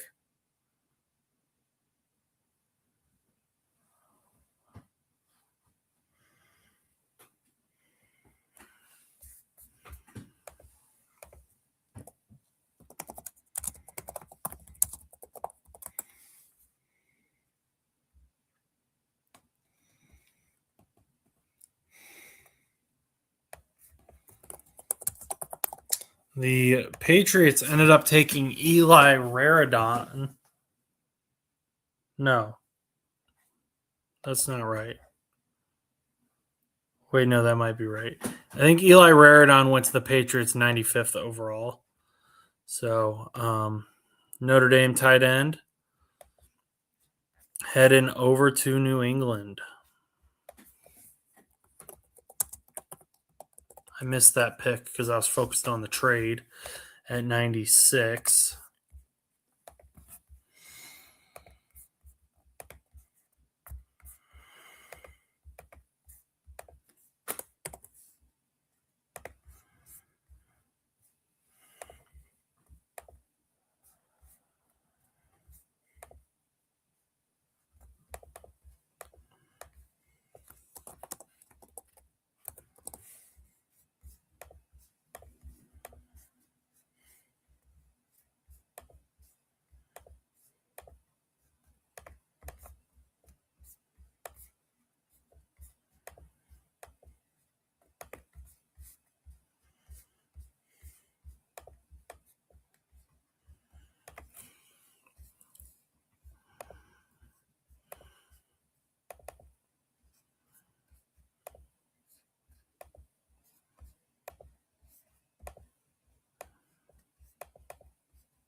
Caleb Tiernan, offensive tackle, Northwestern, is heading to the Minnesota Vikings. Absolutely fantastic pick.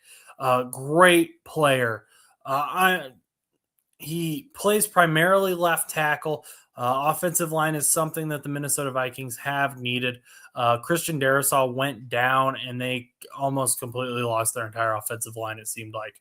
So having Caleb Tiernan there has not given up a ton of pressures. He's played multiple, I think like 600 or so pass protection snaps, and has only given up like 2 pressures or something insanely low like that. So this is a very good pickup in round 3 for the Minnesota Vikings, who have needed a guy like this. This Minnesota Vikings draft could end up being very good for the future of this roster. And it'll be interesting to see how JJ McCarthy responds to the type of offense that he is going to be provided with this offseason, or after this offseason.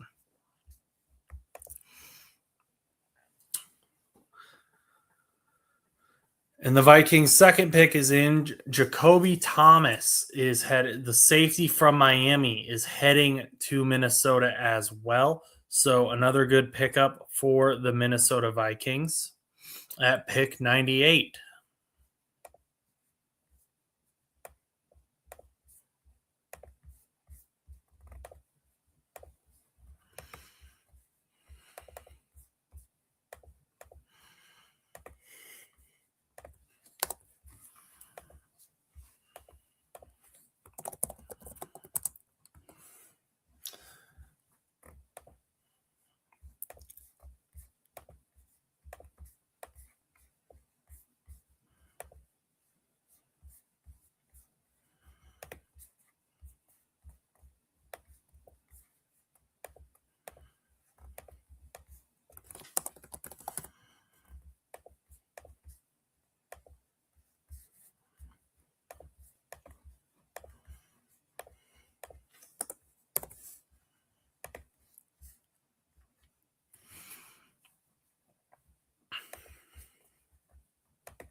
Julian Neal, cornerback to the Seahawks. So once again, another DB for Mike McDonald's defense.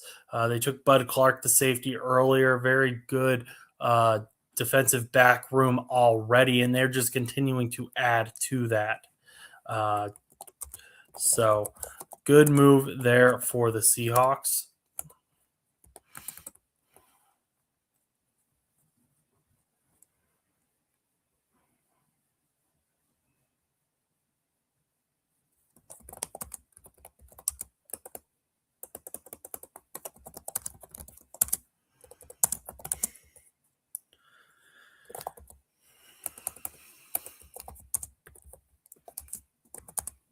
And the Jaguars took Jalen Husky, cornerback out of Maryland.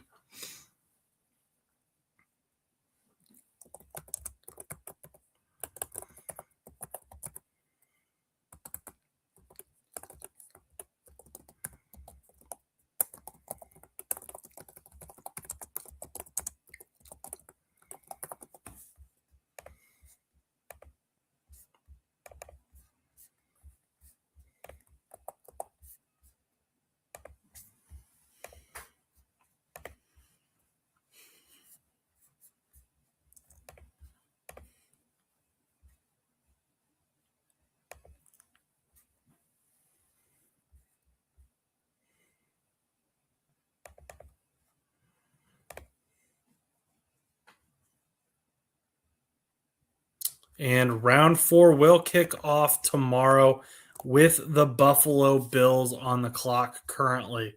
So, thank you all for who has joined throughout the night. I've seen people popping in and out all night. I'll finish posting these up later. Remember, if we hit 1,000 subscribers before June 1st, I'll give away a Dexter Lawrence jersey along with the jersey of a second winner's choice. If we hit it by July 1st, I'll just give away the Dexter Lawrence jersey. Thank you again for all who have joined. I'm not going to be able to do any coverage tomorrow because everyone is just busy who works on this channel. But I appreciate everyone so much. Make sure you share this channel so we can start that giveaway. Like, comment, subscribe. It helps us out so much. I appreciate every single one of you. I hope you all have a good night. As Silver Wolf would say, stay safe and go do something nice for someone.